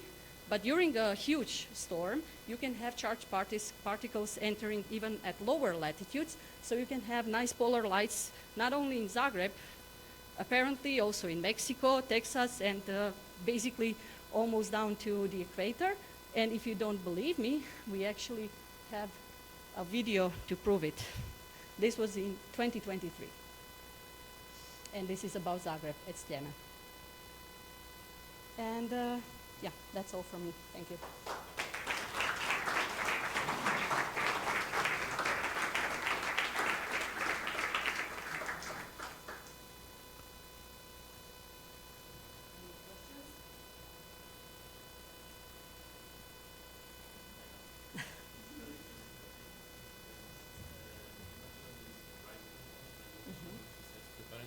Sorry. You mentioned this Vigil mission, which replaced the Stereo B or replaced the Stereo in general.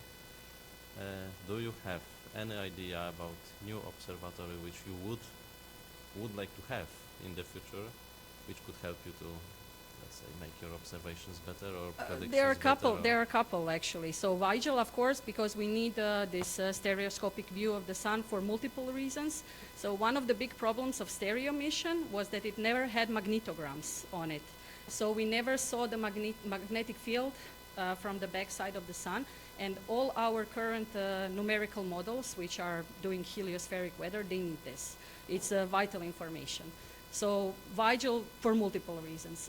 We would also like to have this helioswarm mission, you know, where you have multiple CubeSats measuring, for instance, at the line sun to earth, and maybe also at some angles similar to Vigil. There is a very cool idea, I think that's the US, probably NASA, about having 3 spacecraft which would use Faraday rotation. So one would emit the light, polarized light, and the other one would capture it. And as this polarized light goes through a solar storm, you can get the internal magnetic field from it. This would be the only way how to measure it, because we don't have measurements of magnetic field.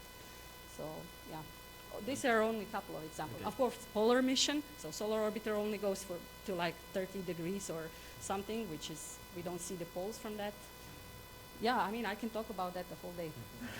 And of course, Croatia is a country, so we are quite far from being involved in the scientific team, but I think you've got some relations with some scientific group. I mean, from our full member who are involved in designing the science missions. Yeah, I know a lot of people who are in science teams of ESA and NASA projects. Okay, nice.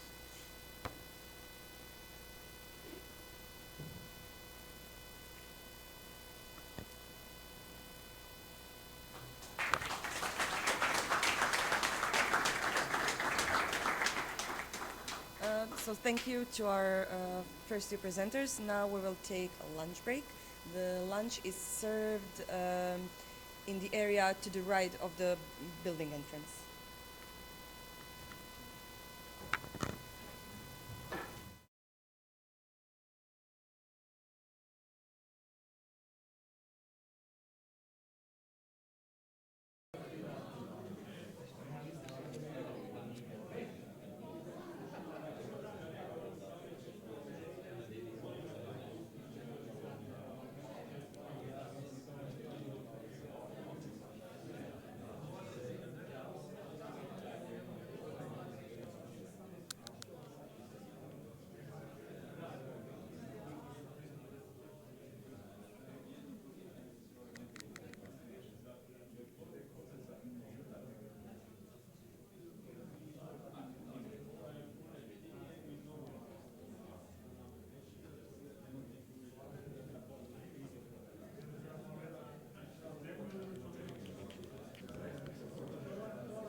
Okay, so I hope you had a refreshing break. We will continue with our presentations, starting with Professor Zdravko Terze, and followed by Assistant Professor Dorian Radoce. The floor is yours.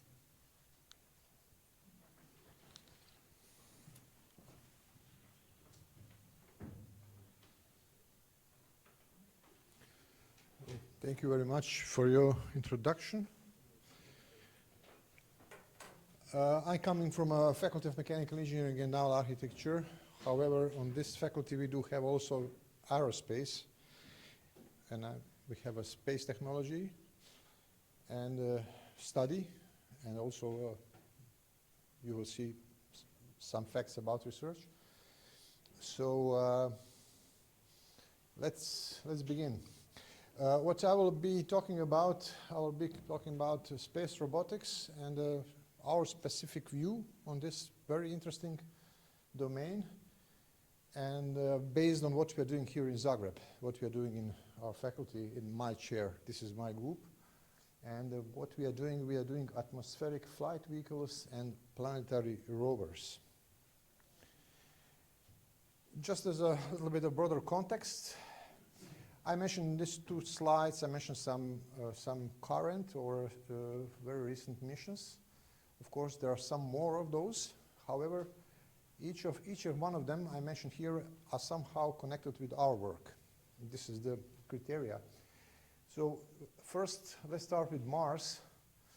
Mars 2020 mission, 2 rovers were landed on Mars. Perseverance rover, which is American one, of course not the first one, speaking of US, and Zhurong rover is Chinese, first Chinese rover, and China is the only nation beside US that actually landed the rover on Mars, and they succeeded everything in the first attempt. They came to the Mars, put orbiter, landed, and put successfully rover in operation, which is quite how to say, nice achievement. Of course, Moon is also very much in focus, and private companies are now engaged pretty much in those endeavors, in these attempts. In States, we have a couple of missions were conducted in US.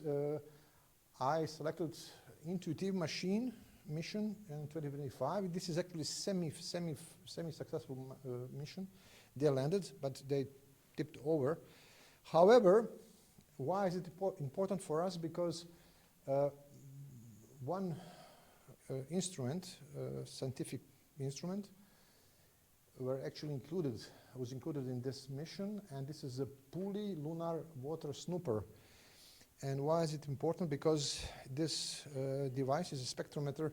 It is produced with a company here in Budapest, quite near to Zagreb, PULI Space Technologies, and this is the company that we have collaboration with. Their instrument will be also included in next mission that will happen this year, Astrobotic Griffin lunar lander. It will also have this spectrometer on board. However, I'll come back to these rovers a little bit later, but first I would like to address drones, because drones are our, let's say, core business here in Zagreb, and so far we got funded for these activities through ESA. We are very thankful to ESA to give us this opportunity. So I'm a PI of 2 projects. First project was completed already, and it was called Flapping Flight on Mars and Venus. You might know that in Mars and Venus they do have atmosphere, and if you do have atmosphere, you have possibility of flying there. So this is what we did in our first project. We actually did a lot of math, a lot of mathematical numerical modeling to give a proof that flying on those planets are possible, and not only flying, but flying by using a special propulsion which is called flapping wing. Think of birds and insects here on Earth. Next current project which is ongoing, also funded by ESA, and based on our first results, we are now building a prototype. So we are building a piece of hardware. We are putting this hardware in the Mars chamber. So this is a chamber that gives you environmental conditions mostly like on Mars, not exactly, but in all main features. And we now building this guy, and we want to give an experimental proof that our ideas are working indeed. Luckily for us, I hope luckily, we also attracted the interest of some private capital. So actually two funds are interested to invest in this kind of ideas. So we are now also in the process of funding a spin-off of our company, and idea is to proceed with this development when TRL goes higher and higher, to proceed with a company, which is also compatible with the ESA strategy. So have a cross fingers for us, because we are on the path, very, very well on the path, but we now have to finish the whole process. Just to mention that speaking of our partners on ESA projects, Zagreb is a prime contract, and we are, as I said, I'm PI. However, we have TU Delft and Politecnico di Milano as partners, as also one spin-off of TU Delft. It's one company. So we do have really top-notch institutions, because TU Delft and Politecnico di Milano are, I think, third and sixth in the world, speaking of aerospace. However, they're actually here they're following our ideas, and they do have some smaller packages. Okay, when I said I want to fly on Mars, you can ask me, why should I do so? Because, as Alan mentioned, there are some rovers over there. Yes, there are some rovers, but these guys are bloody slow. Top speed of Perseverance rover is 0.15 kilometers per hour. So, sorry, this is, I go. So this is not very wild ride. And if you take a look here in this quite nice picture, you see out of these world records. So Curiosity rover, for example, Curiosity rover was mentioned in one of the previous presentations. In almost 15 years, covered up a little bit more than 20 kilometers. 20 kilometers, a little bit more. So these guys are very, very slow. Of course, we do need the rovers, and in future it will be for sure combination between the rovers and drones. So these guys have to collaborate together, and we also doing this.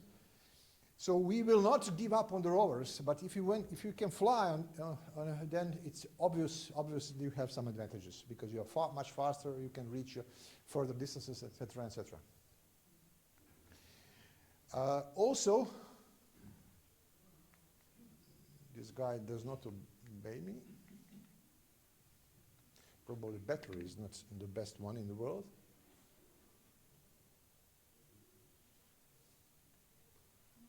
No. This is your computer. And we are on the fair here, so computer should be in good conditions, right? It was struck by Mayans from the space. Yeah. Okay, yeah. You don't have enough, memory. You see, every time when I come from my faculty to here, there are some technical problems. So, on your side, guys. I don't have time to go through the details, of course, but terrain on Mars is very, very challenging, also on the Moon. So those wheels got damaged. So this is, for example, Curiosity rover. You see the damages. And now I'd like to proceed, but I can't. Yeah.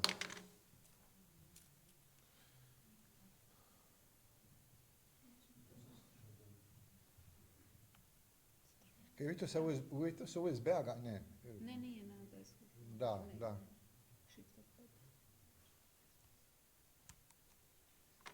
Ok, izgleda. Sad izgleda u redu. Ajde. Okay. So you can have damages. Also, this is a photo made by me. I was invited to JPL NASA some times ago, and actually I did these photos by myself during my visit there. Considering all this, one of the technology that was demonstrated in this NASA mission 2021, actually they landed 2021.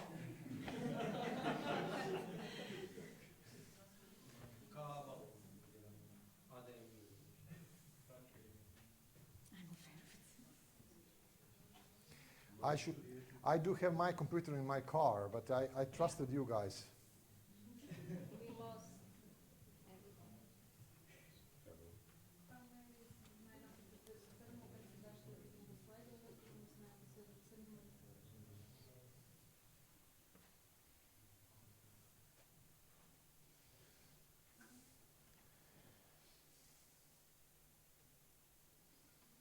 Okay.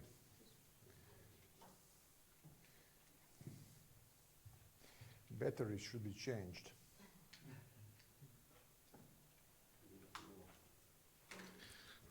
Thanks.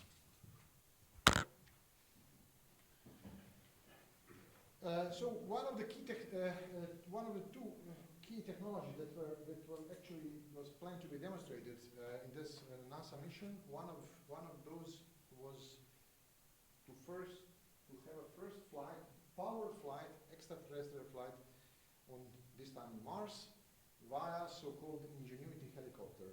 So this Perseverance rover had on top Ingenuity Mars helicopter, and this is the first flight of this helicopter, and NASA successfully proved that you can fly on this challenging conditions. Why are those conditions so challenging? You will see in a minute.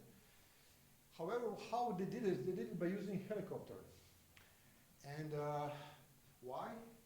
Why they have chosen to build a helicopter? Because Americans are very good in building helicopters. So they succeeded to scale it down to do it, and also for Mars. Okay, but I don't. Is there any difference? For video. Ah, okay. All right. This is for machine then.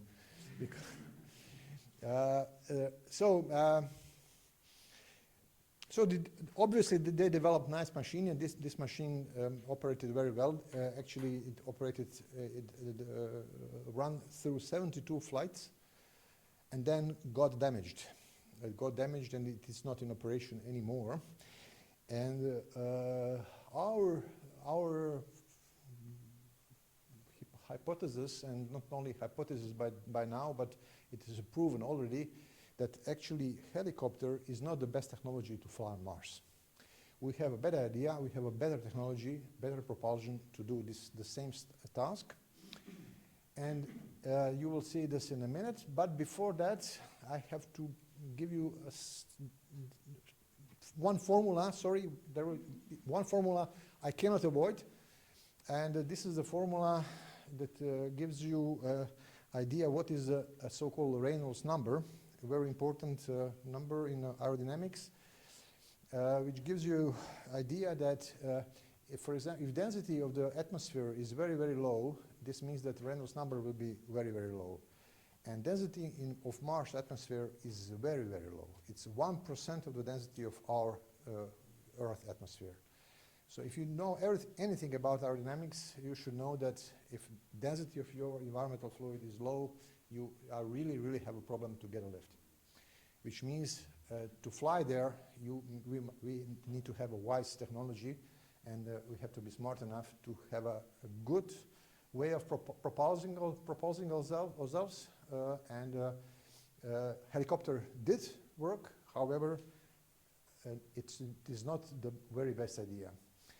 Why? Because helicopters are very good in Reynolds numbers that are here in our environment, And if when Reynolds number got decreased, then rotary wings, we call it rotary wings,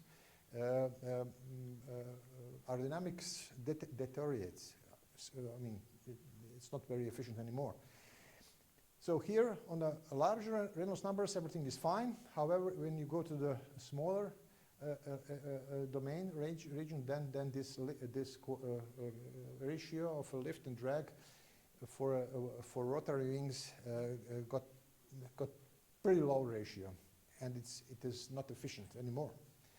So what could be the solution? Solution is a flapping wing, because evolution on this Earth, this planet Earth, came up with the flapping wings for the same Reynolds numbers, because those small insects actually fly on the very small Reynolds numbers.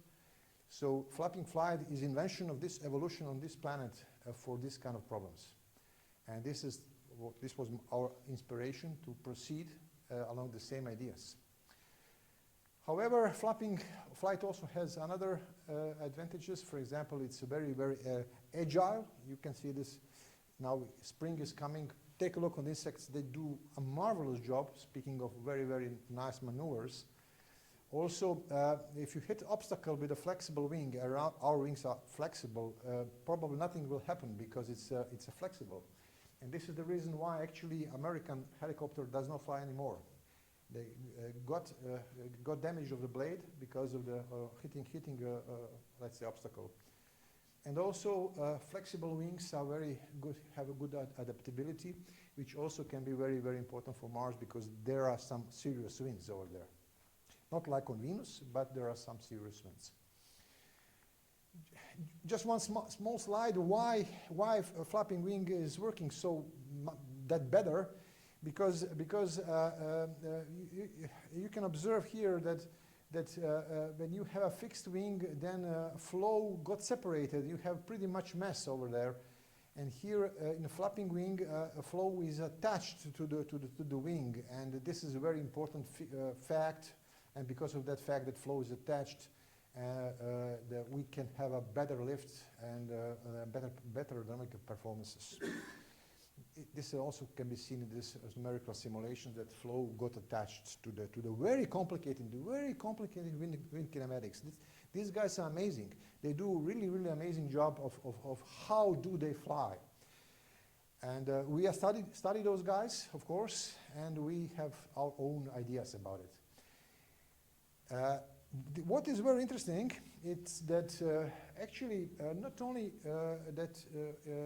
in the air, but if you go to the water, then you will see that the fishes, they also do have flapping wings or fins, yeah, and they actually had a quite interesting patterns, which are very, very similar to those in the air. So there are some similarities.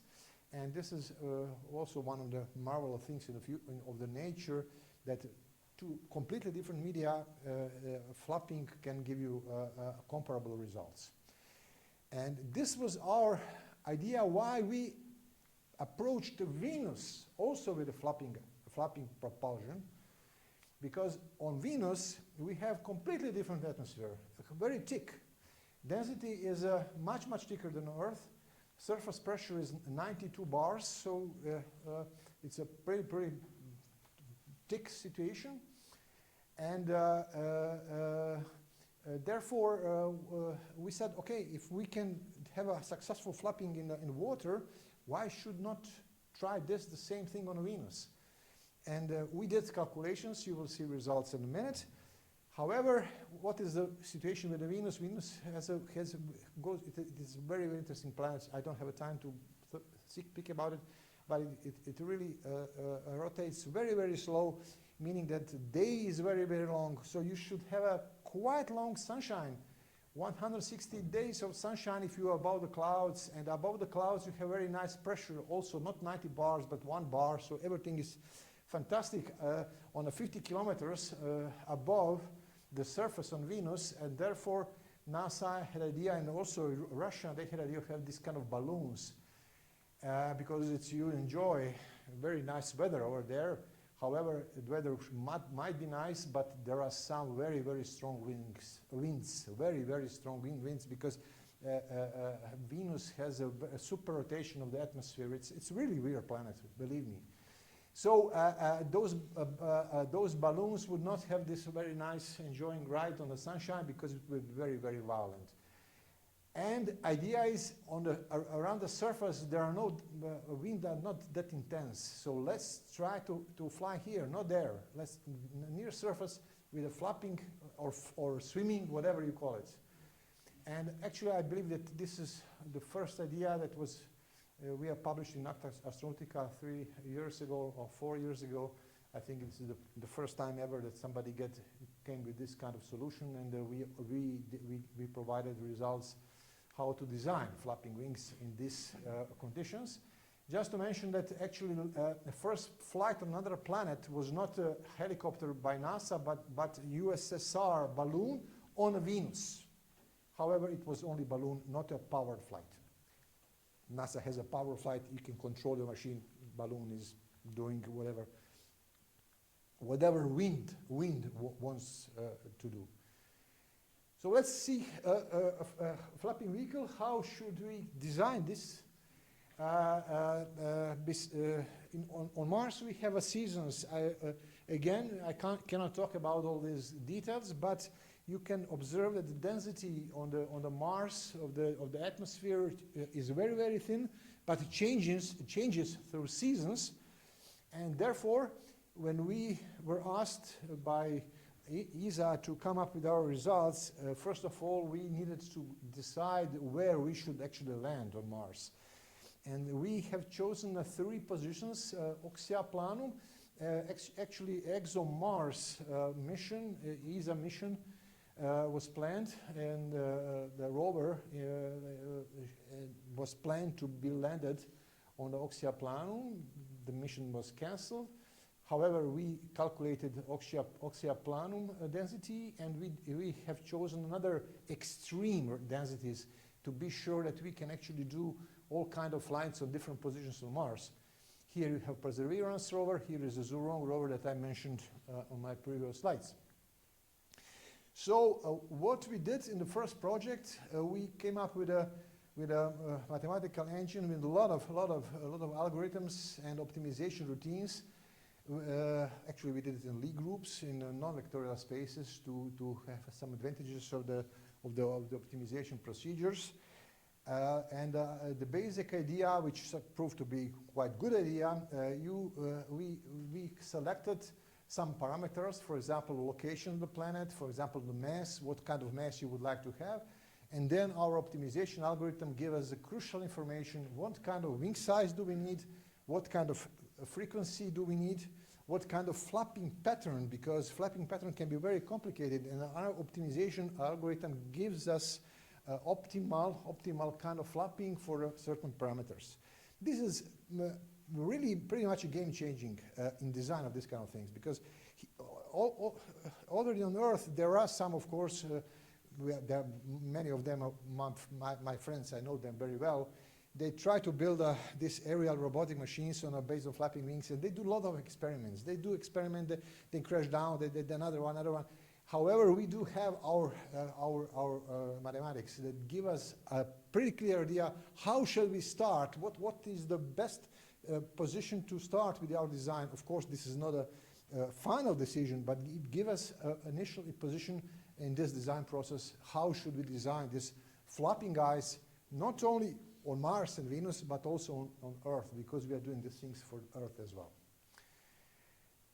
For example, one of our early papers is we taken Drosophila melanogaster, fruit fly, and we said, okay, let's take a morphology of this kind of wing and let's put it in Mars environment, and let's see how much we need to enlarge, how much we need to scale up this wing to have optimal fly on the Mars environments. It came up that it should be around 6 times bigger. And you see, these are more than 100,000 attempts optimization procedure, and those dark green are the best area for you. Based on that, we did a lot of computation to see what kind of, how should we, because now we are building the guy. And when you're building guy, when you have to put electrical motors, you have to choose wing length. You have very high inertia forces. So you need to know how you should actually combine those parameters to have optimal design that is feasible and that can be built, not only in theoretical point. And this diagram shows us that there are many possibilities. For example, if you use a 30 hertz flapping, this means that you, for 250 grams, you need to have around 0.35 meter wing. And this is actually what we are doing more or less right now, because we promised to ESA that we will be able, after this project, to prove that we can lift 250 grams on Mars. Hopefully for us, gravity is 30 times less than here on Earth. This is the only advantage we have on Mars, is that gravity. Gravity works for us. Everything works harshly against us. So there are many positions, and mathematics give us many feasible points, and then you choose one that actually is best fit your hardware. Different kinds of flapping patterns you can have, as you might see. There are many of those, and the optimization algorithm give us those results. And what is very important for us, and you can understand that the flapping is based on repetitive patterns, meaning that if you use wisely your elastic elements, you can actually have a conservative system. Not completely conservative, but you can transform wisely elastic energy to kinematic energy and save your input power. Of course, you cannot eliminate input power because you have a friction, you have entropy, of course. However, if you do a good job, you can eliminate a lot of power that you would need without elastic elements. And this is also good for a flapping kind of propulsion, because you cannot use it in helicopters.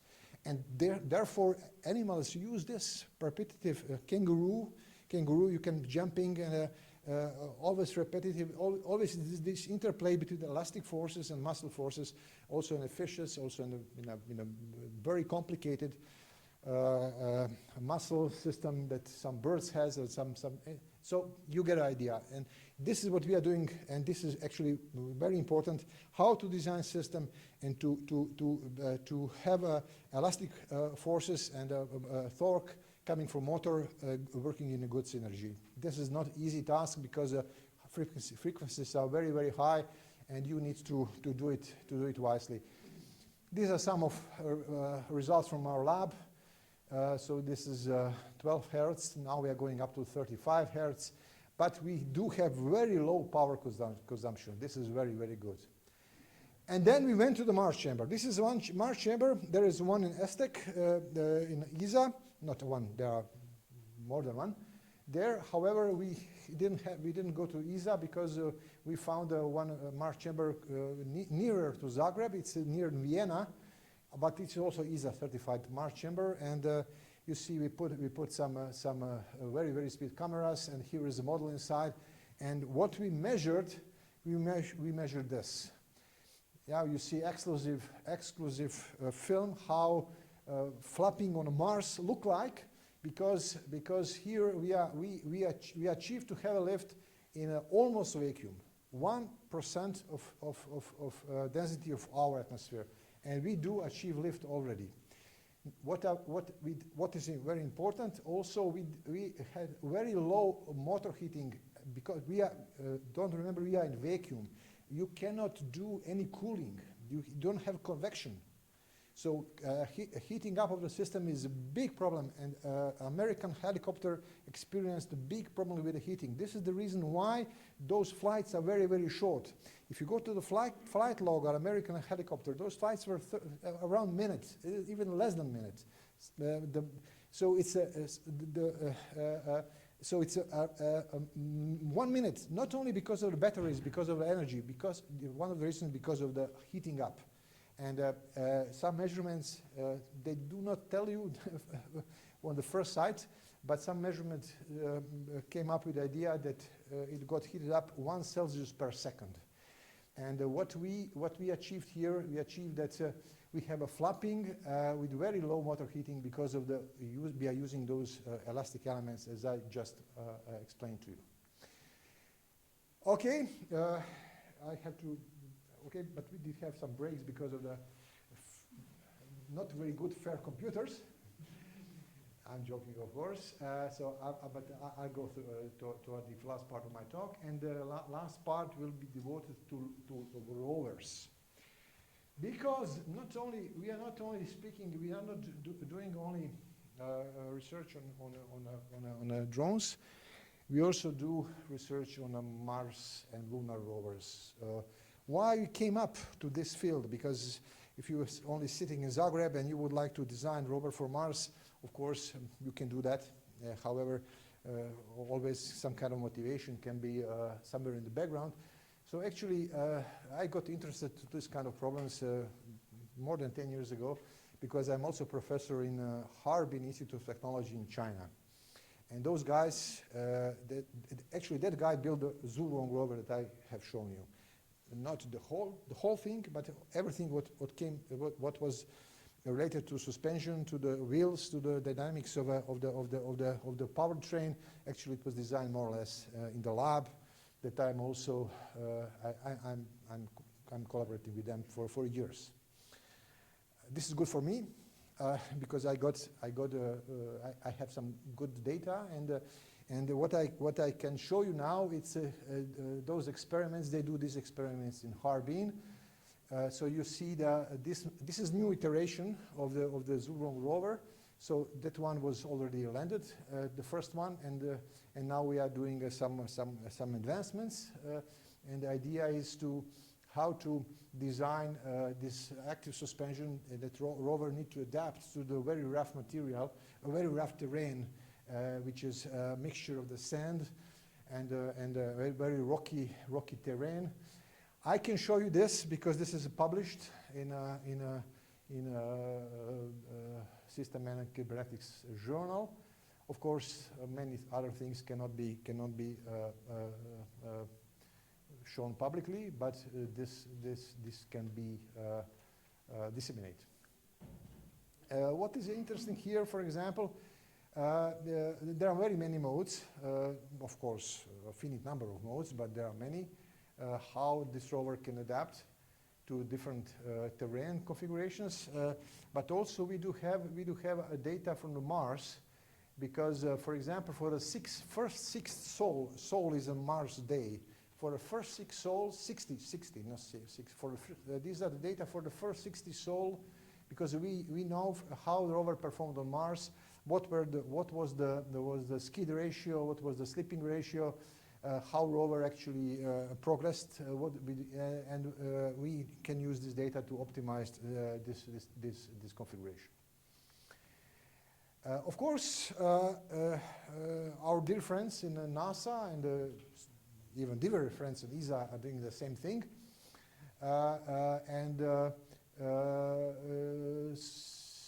This is where we collaborate in the context of our European situation. However, this is not still European, this is US simulation. I can show it because these are also my colleagues and friends in Wisconsin Madison University. And they came up with a very, very good software called Chrono. I send my younger guys there, so we have very good collaboration with them.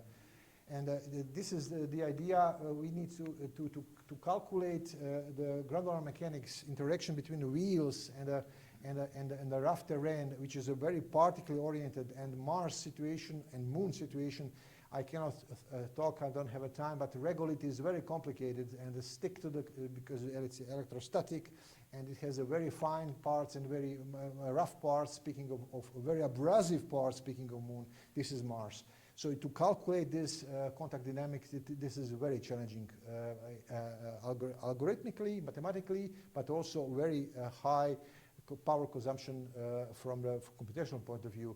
Here you need to have many nodes on the graphical, the GPUs, and on the CPU. You have to really do this wisely. Otherwise, those are very challenging calculations. For example, here for 19 seconds, simulation time, run time is 28 hours. And this is for on a very good NVIDIA cards, for example. So this is challenging. This is the Viper robot. The Viper was a mission that was planned to be launched 2 years ago to a NASA mission. And my friends in Wisconsin-Madison, they actually did this simulation. I hope, come on. Should be, yeah, okay. So they actually did simulation for the Viper, and they designed everything, but then the mission was canceled, but because of some other problems, because of the, not because of, they finished everything. And speaking of rover, and this rover is now transferred to Intuitive Machines that I mentioned you in the first, so this design is used in other missions. However, a Viper mission was canceled, and that mission was planned to land on a south pole of the Earth of Moon to in search for water. So this is the simulation. We are doing the same thing here with our Budapest colleagues, because as I mentioned, there is a very good company here in the vicinity of Zagreb, in Budapest, Puli Space Technologies, and they came up with a very interesting rover design. Take a look on these wheels, and as you see, this is very versatile kind of motion. So our colleagues actually came up with this design, and our task now is to optimize those wheels. To optimize those wheels based on the contact dynamics between the wheels and the very complicated here soil. But of course, we need to deal with the moon regolith, because this will be placed on the moon, hopefully 3 years from now, 3-4 years, I hope so. And because we need to be on moon, one way to test how it performs in the near moon condition is to go to the volcanosites, because soil around the volcanosites are pretty much similar to moon regolith, because moon regolith does have a lot of glass as a component. It's very small particles, but very abrasive particles, and with much glass in it. And actually, volcan soil here on Earth has a similar structure. So therefore, our colleagues went to the Hawaii and they tested this interesting design in this environment. This is my last slide before I introduce my colleagues. This is my group here in Zagreb. There are we have some more colleagues actually now. And this is also I have one student in the Politecnico di Milano. This coming from Harbin, Huanan. He works on our projects, although he is sitting in Milano. And of course, we have, as I mentioned, colleagues from the Delft, Netherlands. So this is it. Thank you very much for your attention.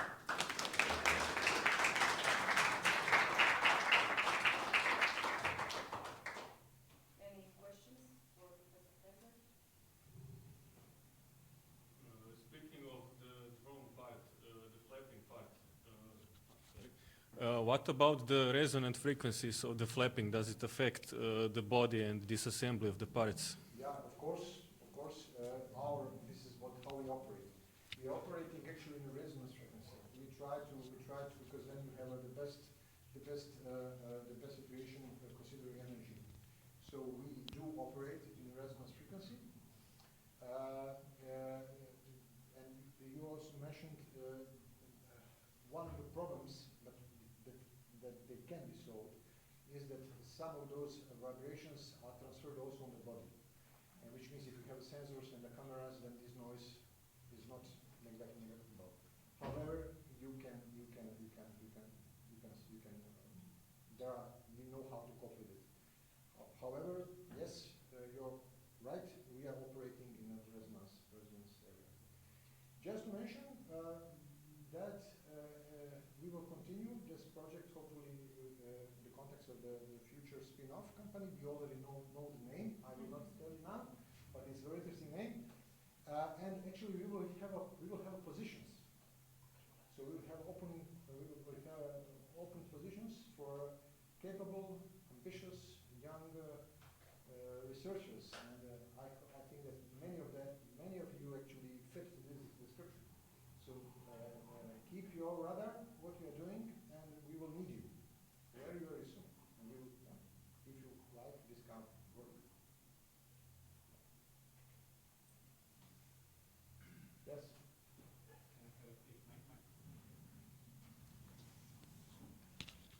First, thank you for your excellent lecture. It was really enjoyable.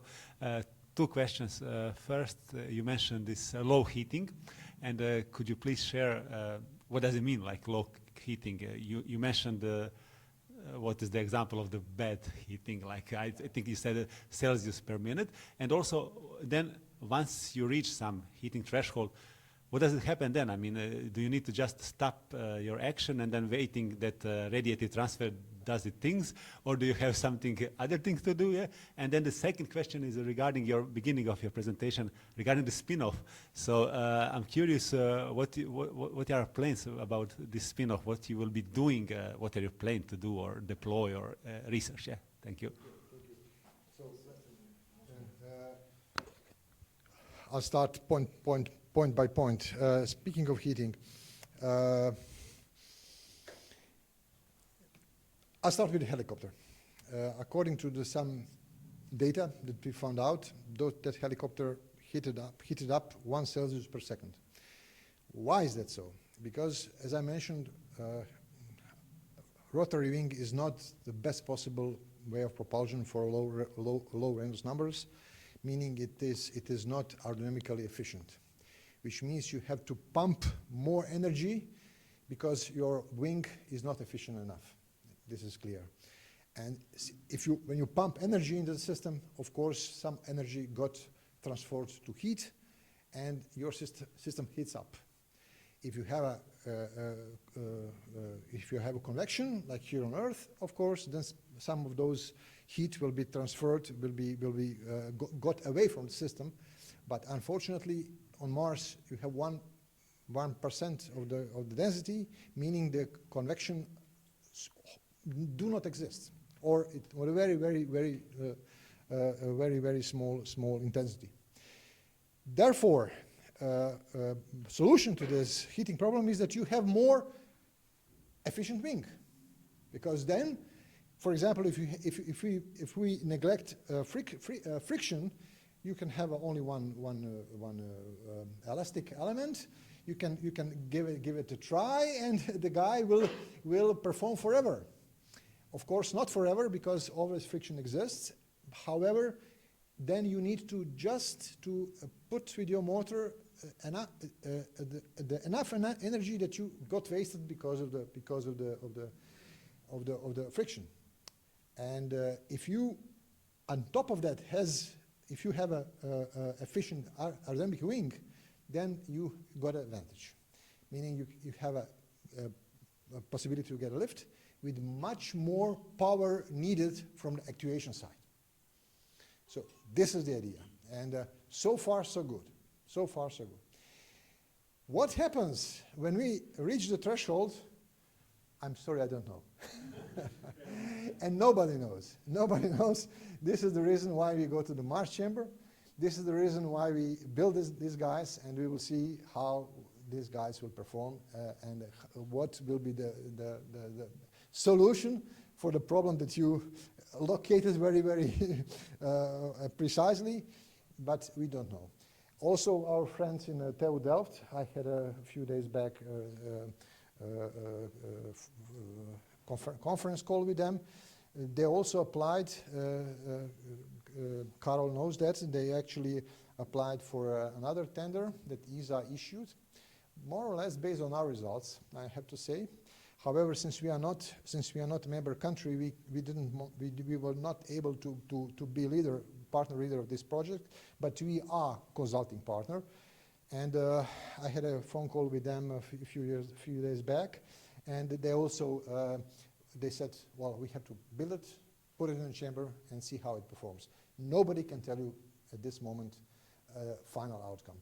However, based on everything that we did so far, I think that we are on a good path, and we promised to ESA that we will be able to lift this 250 grams, hopefully, in this year, and then we are much more ambitious for our near future. I cannot reveal all details, but we are much more ambitious in the near future. Regarding spin-off, because I believe that I answered, yeah, thank you. Regarding spin-off,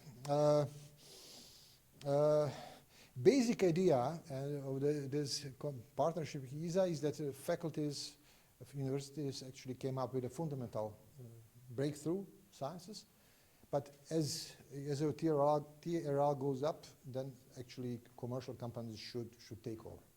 And this is when we are standing right now, because we have proven that many of these things are working already. And now we have also a possibility, because I mentioned this venture capital funds, they want to invest. So idea is to take this technology from the faculty, put it in a company, and continue with this development. Continue to the point that we will have a flapping guy on Mars, hopefully. Thank you.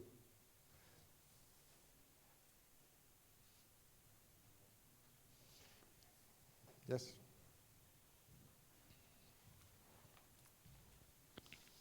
Thank you. So thanks for the presentation. It was very interesting.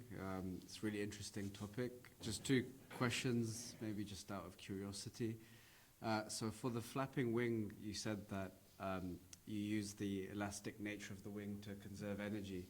How do you, so is this a special elastic material that you're working on, or is it done through some sort of spring system as well? How does that work? And the second question is on the adaptive suspension on the rover. So is that supposed to be in combination with some sort of autonomous obstacle detection system, or is it passive, just based on what terrain it's going over? Yeah. First, drone thing. At this moment, we are experimenting with the different systems of elastic springs. Mm-hmm. So we have elastic springs in the system. You could have seen some of those. Actually, we had it in a 3 position. We have it for a stroke and for a pitch. Yeah. So at this point, we are not experimenting with a smartly designed flexible wings. Our wings at this point are pretty simple. So we do have geometry, of course, is not simple. Yeah. However, structure is there. We have a spars, and then we have some membranes, plastic membranes. Yeah. That so this is the point we are standing right now. However, we plan to do research how to design elastic-wise optimal design of the wing by using composite materials. Because then you can design geometry, but you can also design elasticity in different directions, torsion, flexibility, flexion, blah blah. And of course, you can optimize it by using numerical packages. So these are of course domain of research we are planning to start with, and full stop. And in this spin-off, this is probably one of the researchers will actually have this responsibility. Of course, to find the material properties for this kind of flapping is not easy. You need to use different anisotropy properties, and to find the best way how to do it. But again, we have our insect friends, and we can look for some ideas there. However, unfortunately for us, we cannot copy nature. It's impossible. In nature, it's too complicated, too sophisticated, too everything. We cannot copy it. But we can look for inspiration, and then we need to find our own engineering solution that will be much worse than ideal, because we don't have these millions of years of evolution. However, we can find some inspiration there. Yeah. Speaking of a rover, time that is needed from a radio signal come from Earth to Mars is at 5 minutes minimum. Yeah. 5 minutes, depending on a position. Meaning that you cannot have you cannot control machine from Earth in real time. It's impossible. So machine need to have autonomy, and they do have autonomy already. Yeah. They have cameras. I mentioned that, for example, we have a camera that records, for example, how much a certain wheel got covered by sand. So it's a camera that gives you this information, transmit to Earth, for example. Yeah. Then you, of course, your controllers need to have a certain level of autonomy, and as we all know, this fantastic AI, whatever that means, I'm not very this artificial intelligence. Okay, it is some kind of intelligence, but we can discuss it in some other occasion. But of course, those algorithms, learning algorithms, we are using them. We are using them. We are using them for flapping wings as well. This is a core business for us. Yeah? Because, for example, to design these wings, you use some learning algorithms as well. Also, for learning algorithms are very, very important for you mentioned because a rover needs to make a decision sometimes during operation, and it needs to have a idea how to cope with a irregular environment, meaning it must have some learning patterns implemented. So, of course, this is on board already. Brilliant, thank you. Also, for curiosity only, how are you going to deal with extreme temperatures on Venus? Yeah. Unfortunately, we will not have to deal with it because there will not be Venus missions on site, as far as now. Yeah, probably I'm not. So Venus is not in focus. So, yeah, this is of course a very good question. According to the results we have so far, we do have some photos from Venus from the surface already. Came from 80s. So already in 80s, mostly Russians did have a technology that was robust enough to survive 500 degrees, almost 500 degrees on Venus. Not for long, but long enough to transmit some photos. And it was in the 80s. So today we should have much better materials on Earth. What does it mean? Of course, we cannot survive for long there. It's a 400, almost 500 degree of 90 bars pressure. You can dive into the ocean in 100 meters in the 500. So you can get what kind of inferno you find yourself there. However, we do have technology that we can survive for some time. So how long, I don't know, but probably long enough to do some flapping and to do some ocean, right? And so, well, speaking of flapping robots on Earth, problem, of course, you need to have batteries with a good density. According to the state of the battery, state-of-the-art battery, with let's say around 5,000 ampere hour, something like that. You can fly these guys around, up to half an hour. Yeah, it should be possible. Yeah, on here, not more. But half an hour should be enough for some special operations, right? Because these guys are, I omit this side because this is a space technology, but we are doing this, and especially our investors would like us to do this flapping guys for defense purposes, right? And these small vehicles for defense purposes, they are really, really good because their stealth is very, very, on a high level. And they're quiet. They are quiet. The radar does very, very. It's a very small radar feedback, much smaller than conventional drones, much better. Frequency, they're operating very low. Speaking of quietness and of the frequency, because drones are having high-pitched sound, very high frequency, and everybody hears that. You cannot miss ordinary drone. This is the problem. And these guys have a low frequency guy, so it's indistinguishable from other noises. For human ear. And also, if you are artistically good enough, you can make it mimicry that looks quite to some bird around. So if you can have this guy flying for half an hour somewhere, can do quite good intelligence, right, in half an hour, and then it's dead, yeah. Because battery is, yeah. But battery is also getting better and better, so I hope that our curve of development goes this way, and the battery curve develops this way. So at that point we will cross each other, and then we can have also longer flights and a longer duration for flapping wings as well. For defense or for attack? I would like to think, because of my personal views, that I only will collect intel and not to attack. However, it is possible to attack as well. It is possible to, because you have a smart munitions called.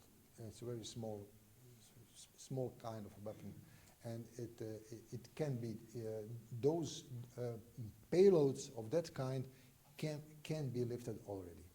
So you can even have a. Of course, you cannot attack a nuclear bunker with that, but you can have some anti-personnel, anti-terroristic, etc.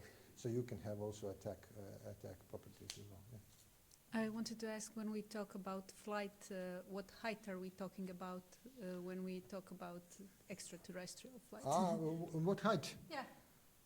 It's up to you. It's up to you and how we'd like to control it, because density of the environment does not change a lot, so it's up to you. Yeah.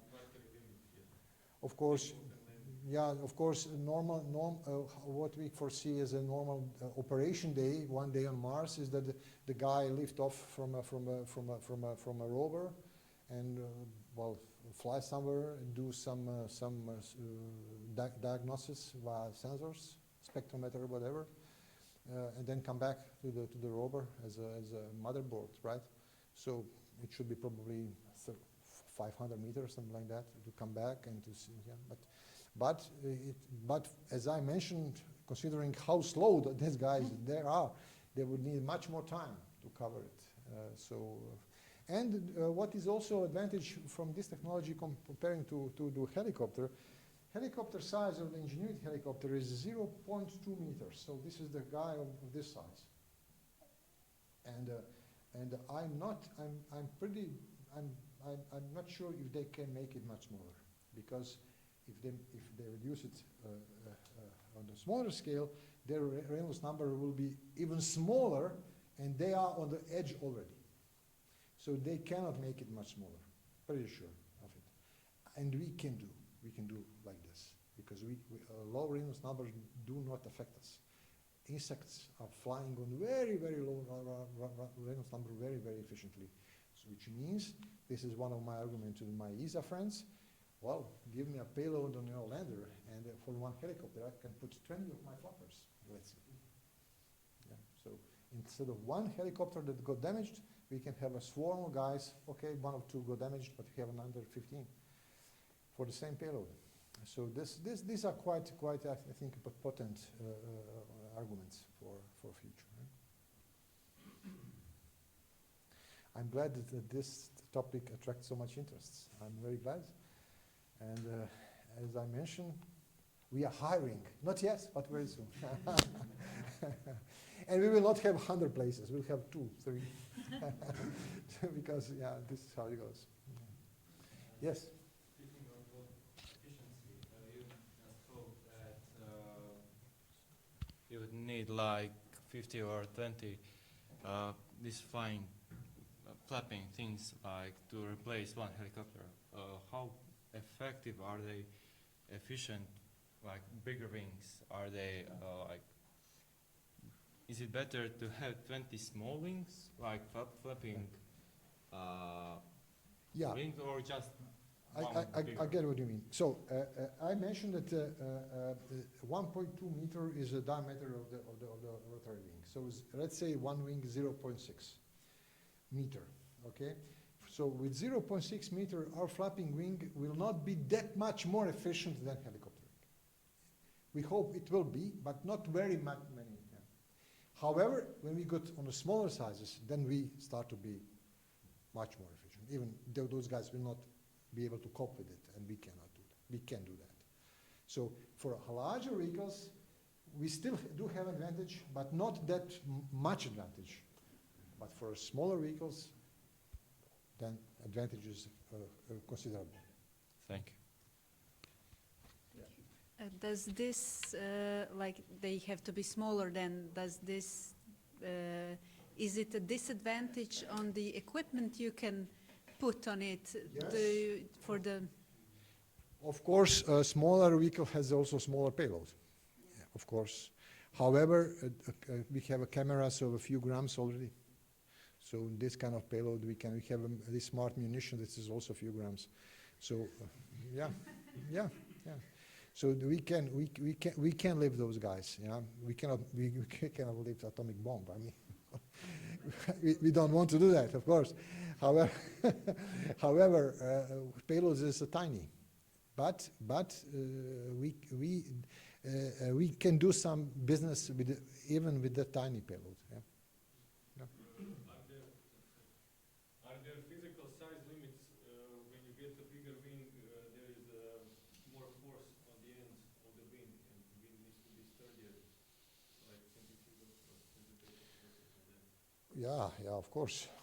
One problem in Mars, if you speak of Mars, that because of this kind of environment, sound barrier is on a lower. Has a lower limit, sound barrier, meaning you get to hypersonical aerodynamics on a much lower levels than here on Earth. And this is also a problem for a helicopter, because now they have 1.2 meters, as I mentioned already, and they have this RPM, I don't remember, but it's around let's say 30, 40 hertz, around it, speaking of RPM.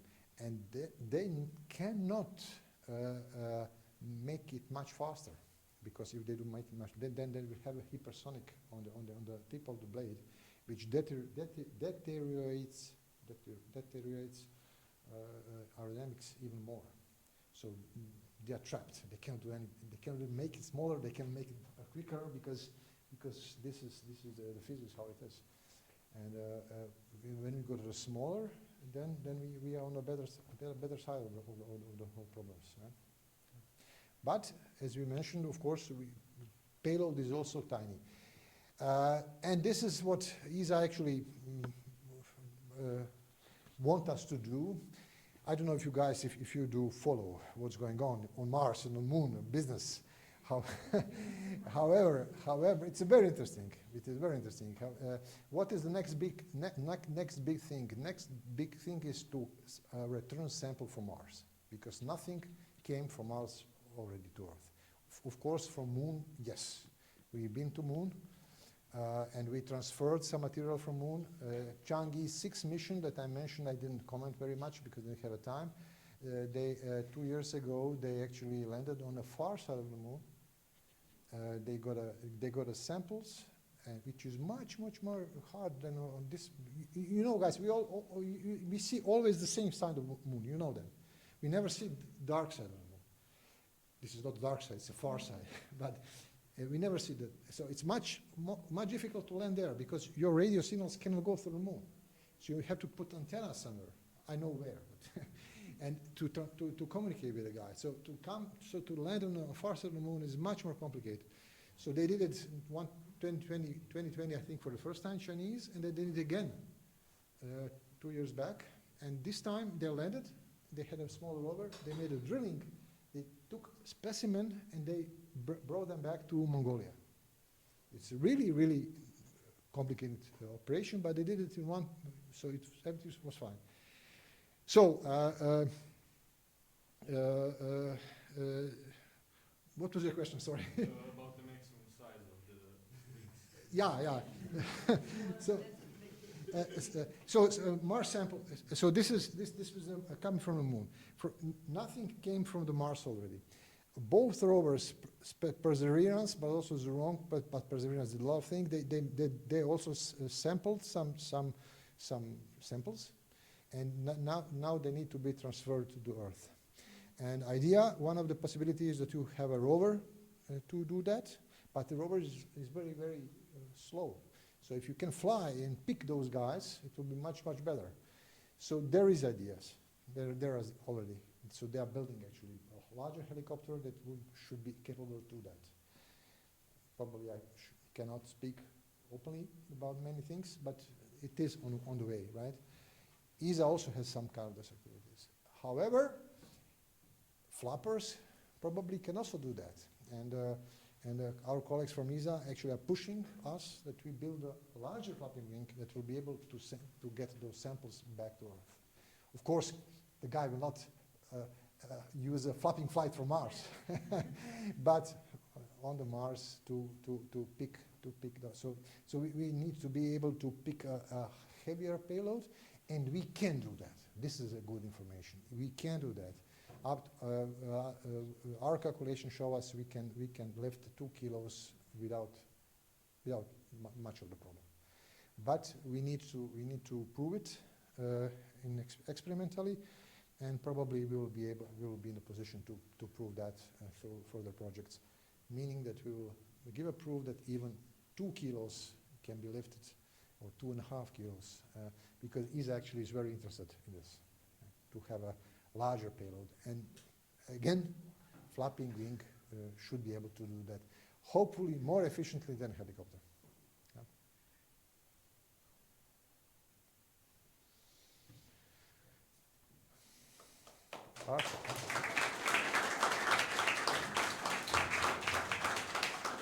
Thank you very much. Okay, and now the last presentation of the day, Assistant Professor Radočaj.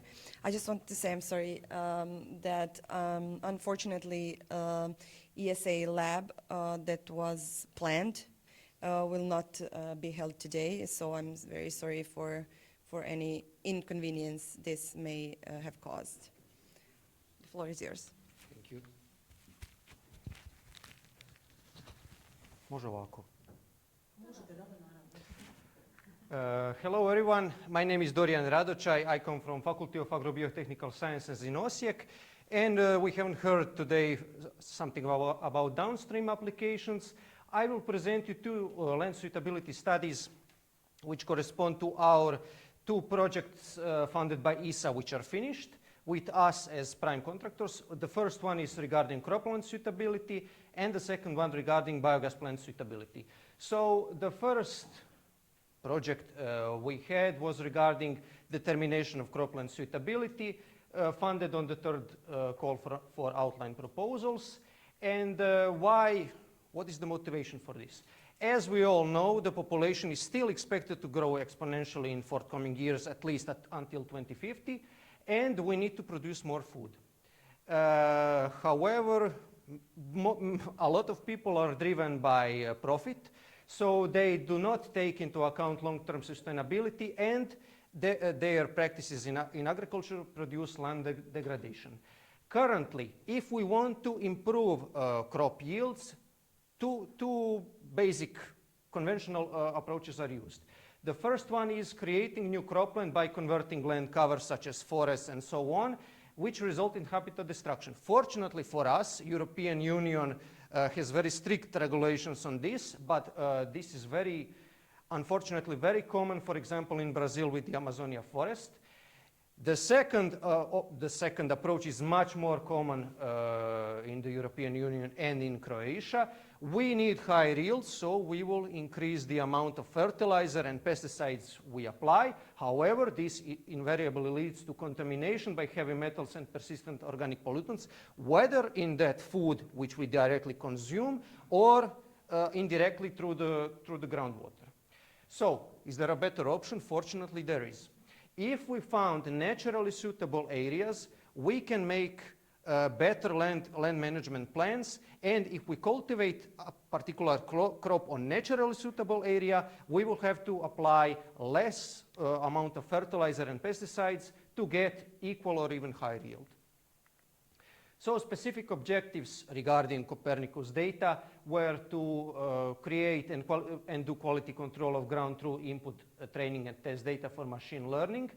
These types of analysis are typically performed using multi-criteria analysis, which is very subjective approach. we generally have one expert, and then he or she assesses based on very simple quantitative scale the importance of several factors and so on. One of novelties we applied here is we used fully objective approach using machine learning with the accuracy assessment, because this conventional approach does not have accuracy assessment. We have one expert, they say what they think it is, and it's taken as a final product without accuracy assessment. Here is a basic visualization how this works. So let's say this is some part of agricultural land. Let's say these gray rectangles are, for example, soybean parcels.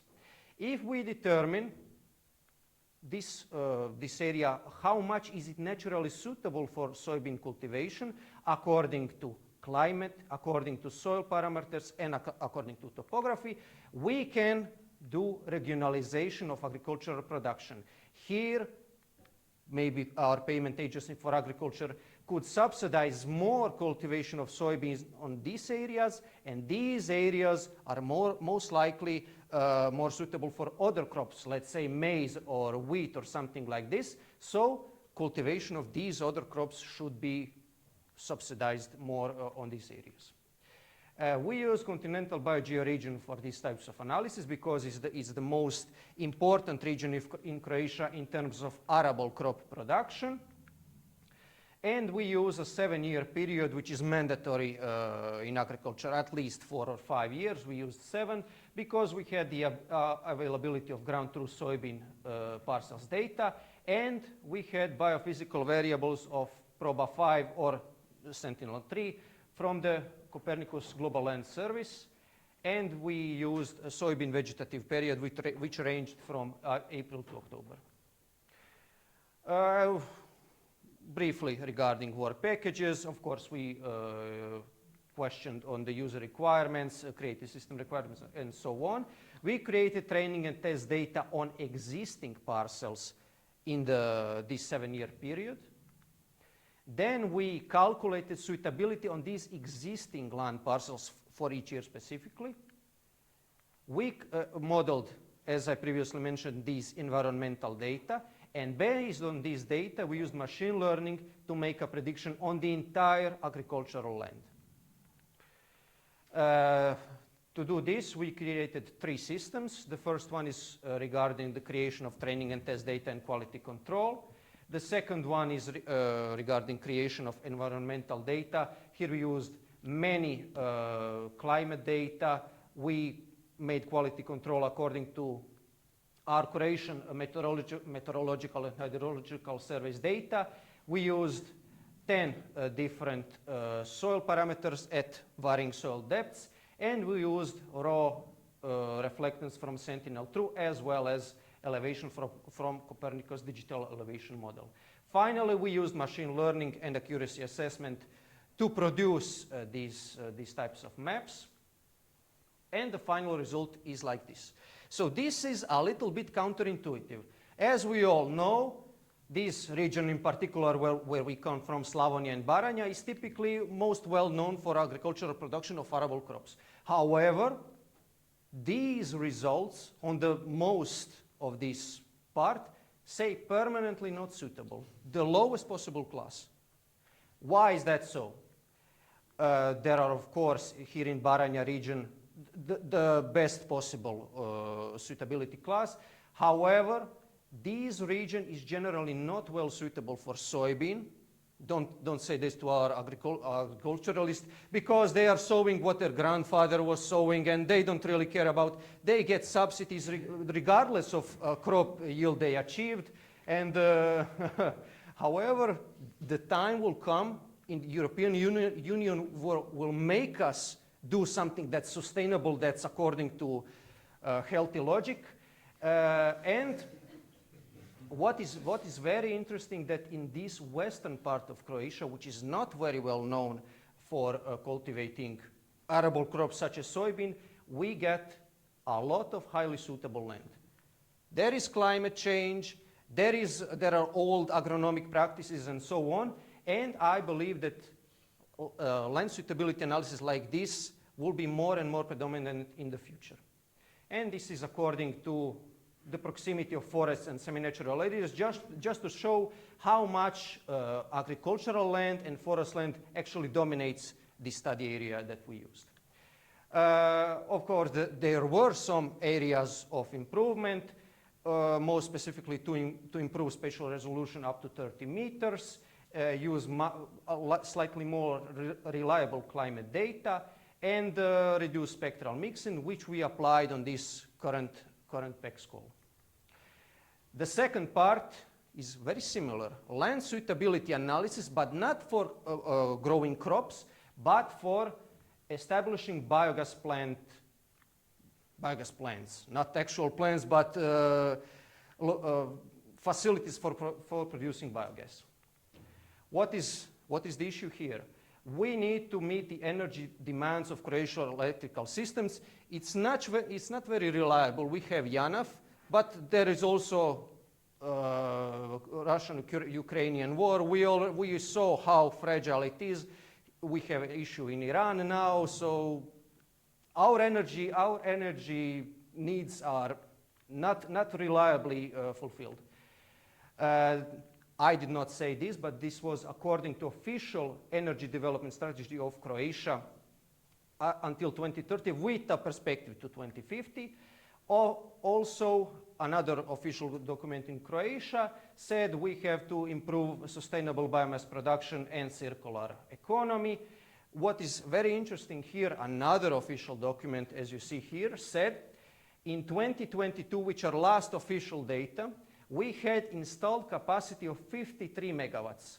However, Croatia has realistic potential to generate up to 300 megawatts production of biogas. So we are utilizing only 1/6 of available resources in terms of biogas production.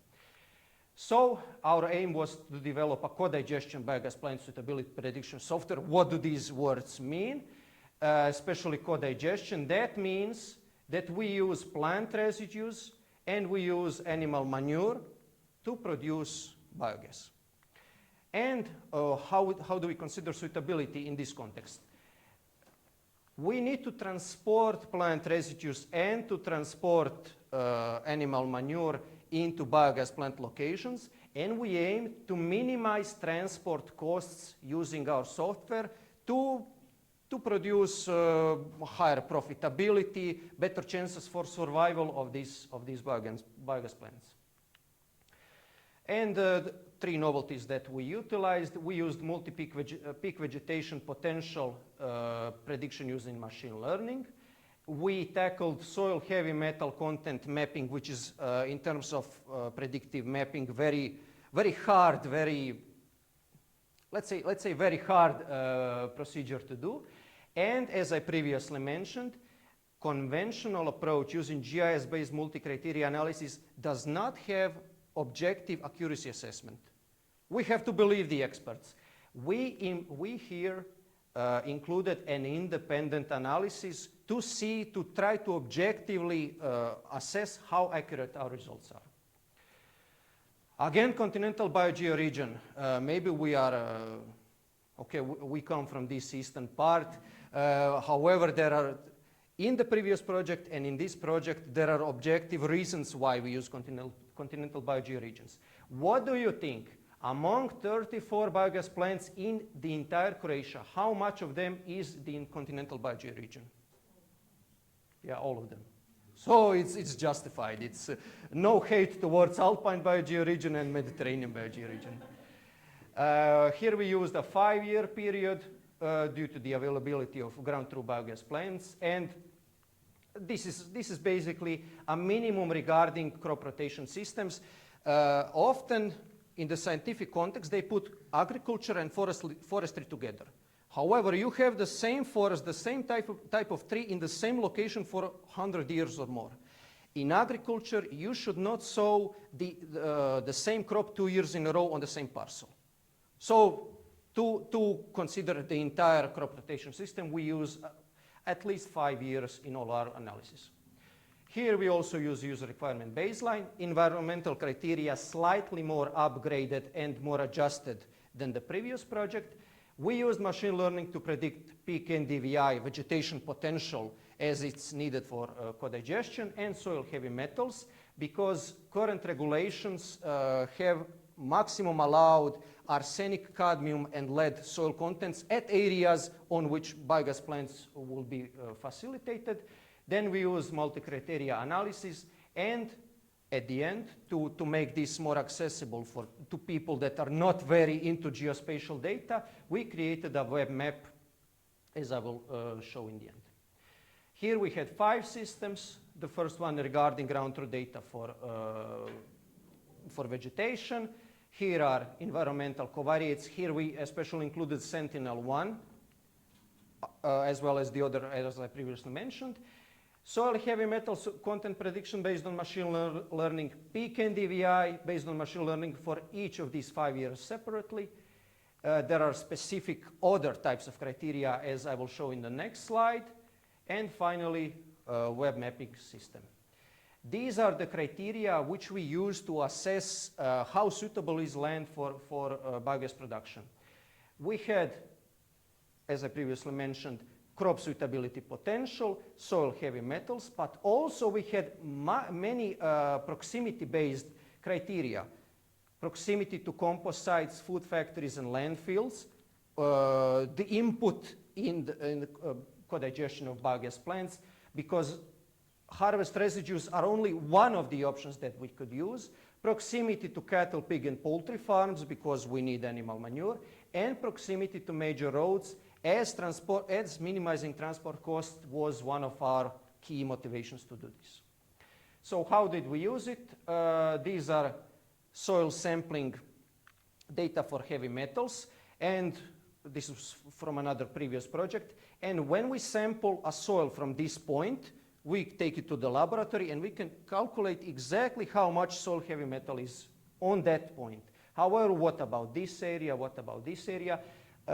Because of this, we used predictive mapping to calculate arsenic, cadmium, and lead, as well as peak NDVI energy potential for 5 subsequent years. There are different crop rotation systems, different weather conditions. We had COVID in one of these years. Therefore, we have to use at least 4 or 5 years to aggregate suitability regarding crop production. As for proximity processing, it's much more simple. Here are major roads. We calculate distance to the nearest road of every pixel in the continental Croatia, and pixels that are closer to roads have higher suitability. This is the final result. As in the previous project I mentioned, we should not have habitat destruction, so we have to extract all non-agricultural land, and black points designate current biogas locations. Many of them, not many of them, several of them are off. Primarily here in red, the worst possible area. However, many of them are distributed in this land which we calculated as highly suitable, also in this hotspot, but there are still some biogas plants in permanently non-suitable or currently non-suitable areas. Considering this, we achieved solid accuracy, which can be better.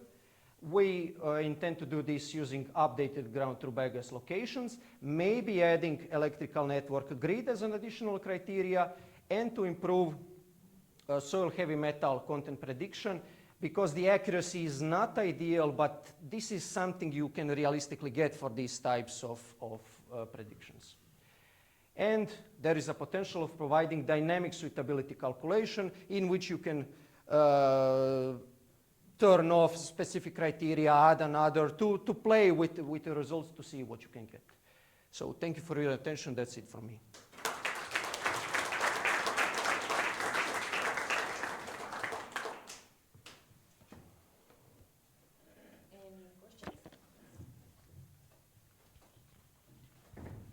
Hi, thank you for the presentation. It was really interesting, especially for us who are more interested in downstream applications.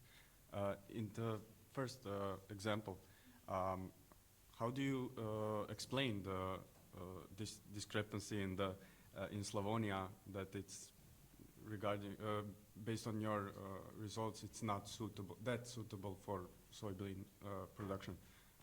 Is it more determined by precipitation or some soil parameter like texture, or do you have some understanding on the result, or is it more under the hood of the machine learning Okay. black box? Or I am my profession is geoinformatician. Fortunately, I have my colleagues agronomists with me who can maybe explain that better. However, from my perspective, to put all these environmental covariates in machine learning, then calculate variable importance according to the most accurate model per each year, and then we can specifically see, in some instances better than experts, more objectively, how much these criteria affect this. And we additionally developed interpretable machine learning. If you have, let's say, precipitation from 400 to 700 millimeters, we can calculate, we developed this after these projects, to see how much suitability is related for each one change in precipitation. So this is from the, let's say, computing aspect. And our general approach is, when we calculate this, to make some independent analysis with our agronomists and to assess this. Because as you know, as I previously mentioned, climate change is happening. One of our professors said we should cultivate cotton in Croatia right now.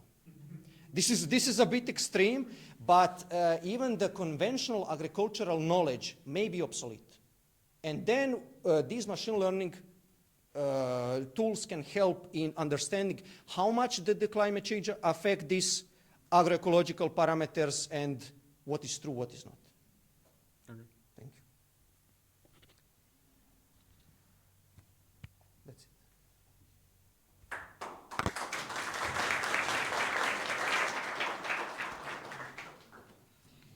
it. Thank you once more for today. Thank you to all of our presenters, and thank you to all of you who decided to come and participate. We wish you much success in your future projects and collaborations, and we hope we see you at our next event. Thank you.